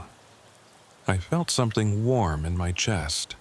Gratitude, friendship, hope. Emotions I'd thought I'd lost after decades of looping. You're a good person, Logan Hayes, but you're also an idiot. If you stay here, you'll die here. Or worse, you'll become part of the loop, and I don't want that for you. Too bad, I'm staying. I wanted to argue, wanted to convince him, but I could see he'd made up his mind. And honestly, I was grateful. 47 times I'd been alone in this clearing. 47 times I'd faced the loop by myself. Having someone with me, even if it was only for a little while, meant more than I could express. Okay, I said, then let's figure this out together. Let's break the loop. There has to be a way. The thing that looked like you said you needed to remember something important. What happened that day in 1987? What did you find here? I closed my eyes, went back to that first memory. Harold Vickers, hiking alone, coming to this clearing, and seeing myself. Seeing Harold Vickers standing in the clearing waiting for me. Two of me. One who had just arrived. One who had been here before. And the one who had been here before said, "You need to remember what you're forgetting. It's the only way to break the cycle." "What am I forgetting?" I'd asked. "Your name. Your real name. Who you were before you became Harold Vickers." And that's when I'd realized. Harold Vickers wasn't my first identity.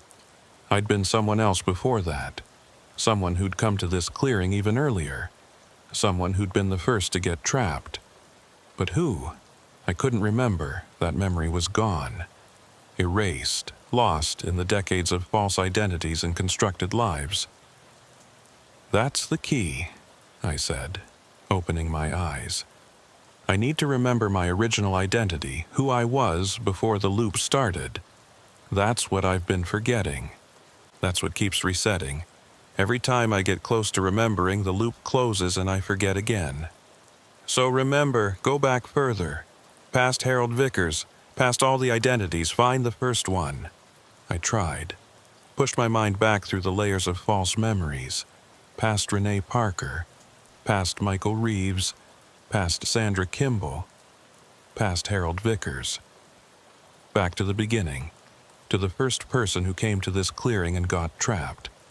And there, buried under decades of forgetting, I found it.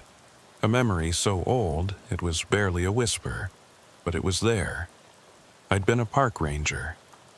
In 1962, stationed at Big Meadows, my name had been William Carey. The same William Carey whose file I'd found in that basement cabinet. The ranger who'd disappeared on October 28, 1962. The one who'd left behind photographs of headlights in fog. The one who'd been investigating strange disappearances on Skyline Drive.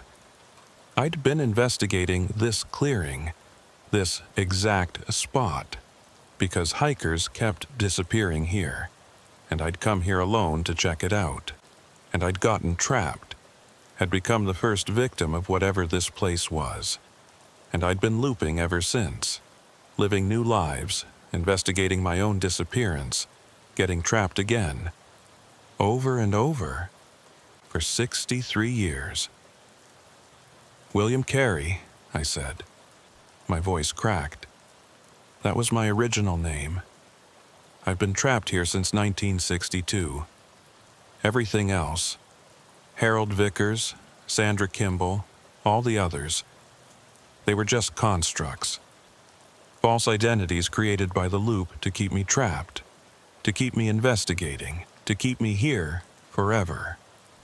Logan was quiet for a moment, then, "Why? What's keeping you here? What's the point of all this?" "I don't know, but there has to be a reason. Something about this place. Something about September 14th. Something that started all of this." I stood up, walked to the edge of the clearing, looked at the carved dates on the trees. They weren't random, they were markers, points in the loop.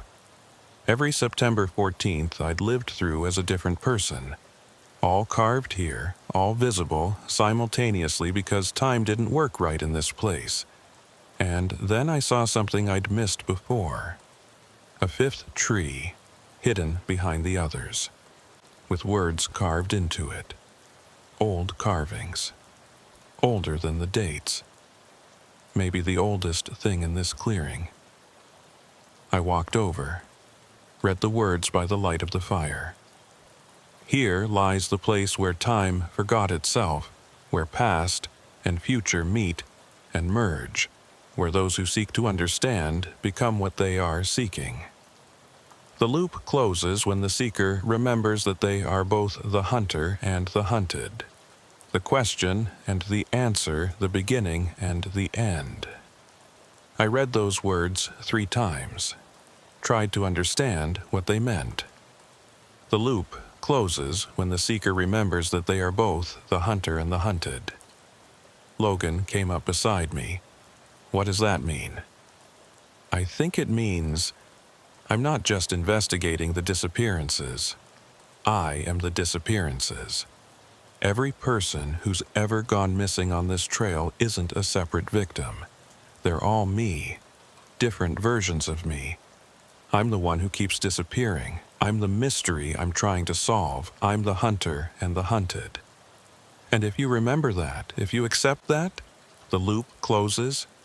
Maybe that's what I've been failing to do for 63 years. Accept that I'm not solving a mystery. I'm not helping anyone. I'm just chasing my own tail. And the only way to break free is to stop. Stop investigating. Stop trying to understand. Just accept what I am and let go. Let go of what? Of the need to know, the need to understand, the need to solve the mystery. That's what's kept me trapped, my own curiosity, my own inability to accept that some things don't have answers, that some mysteries can't be solved, that sometimes you just have to walk away. I turned to face Logan. But I can't walk away. That's the problem. Every time I get to this point, every time I realize what I need to do, I can't do it. Because walking away means accepting that I'm dead, that I died in 1962, that everything since then has been a ghost story, a loop, an echo. And I don't want to accept that. I want to be alive. I want to be real.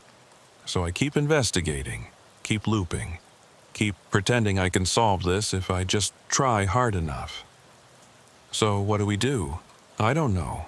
I've been stuck at this exact point 47 times before.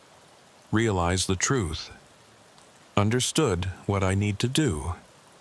But I can't do it, can't let go, can't accept that I'm already gone. Logan grabbed my shoulders, looked me straight in the eyes. "Renee, or William, or whoever you are, listen to me. You're not alone this time. You've got me, and maybe that's the difference. Maybe that's what you needed.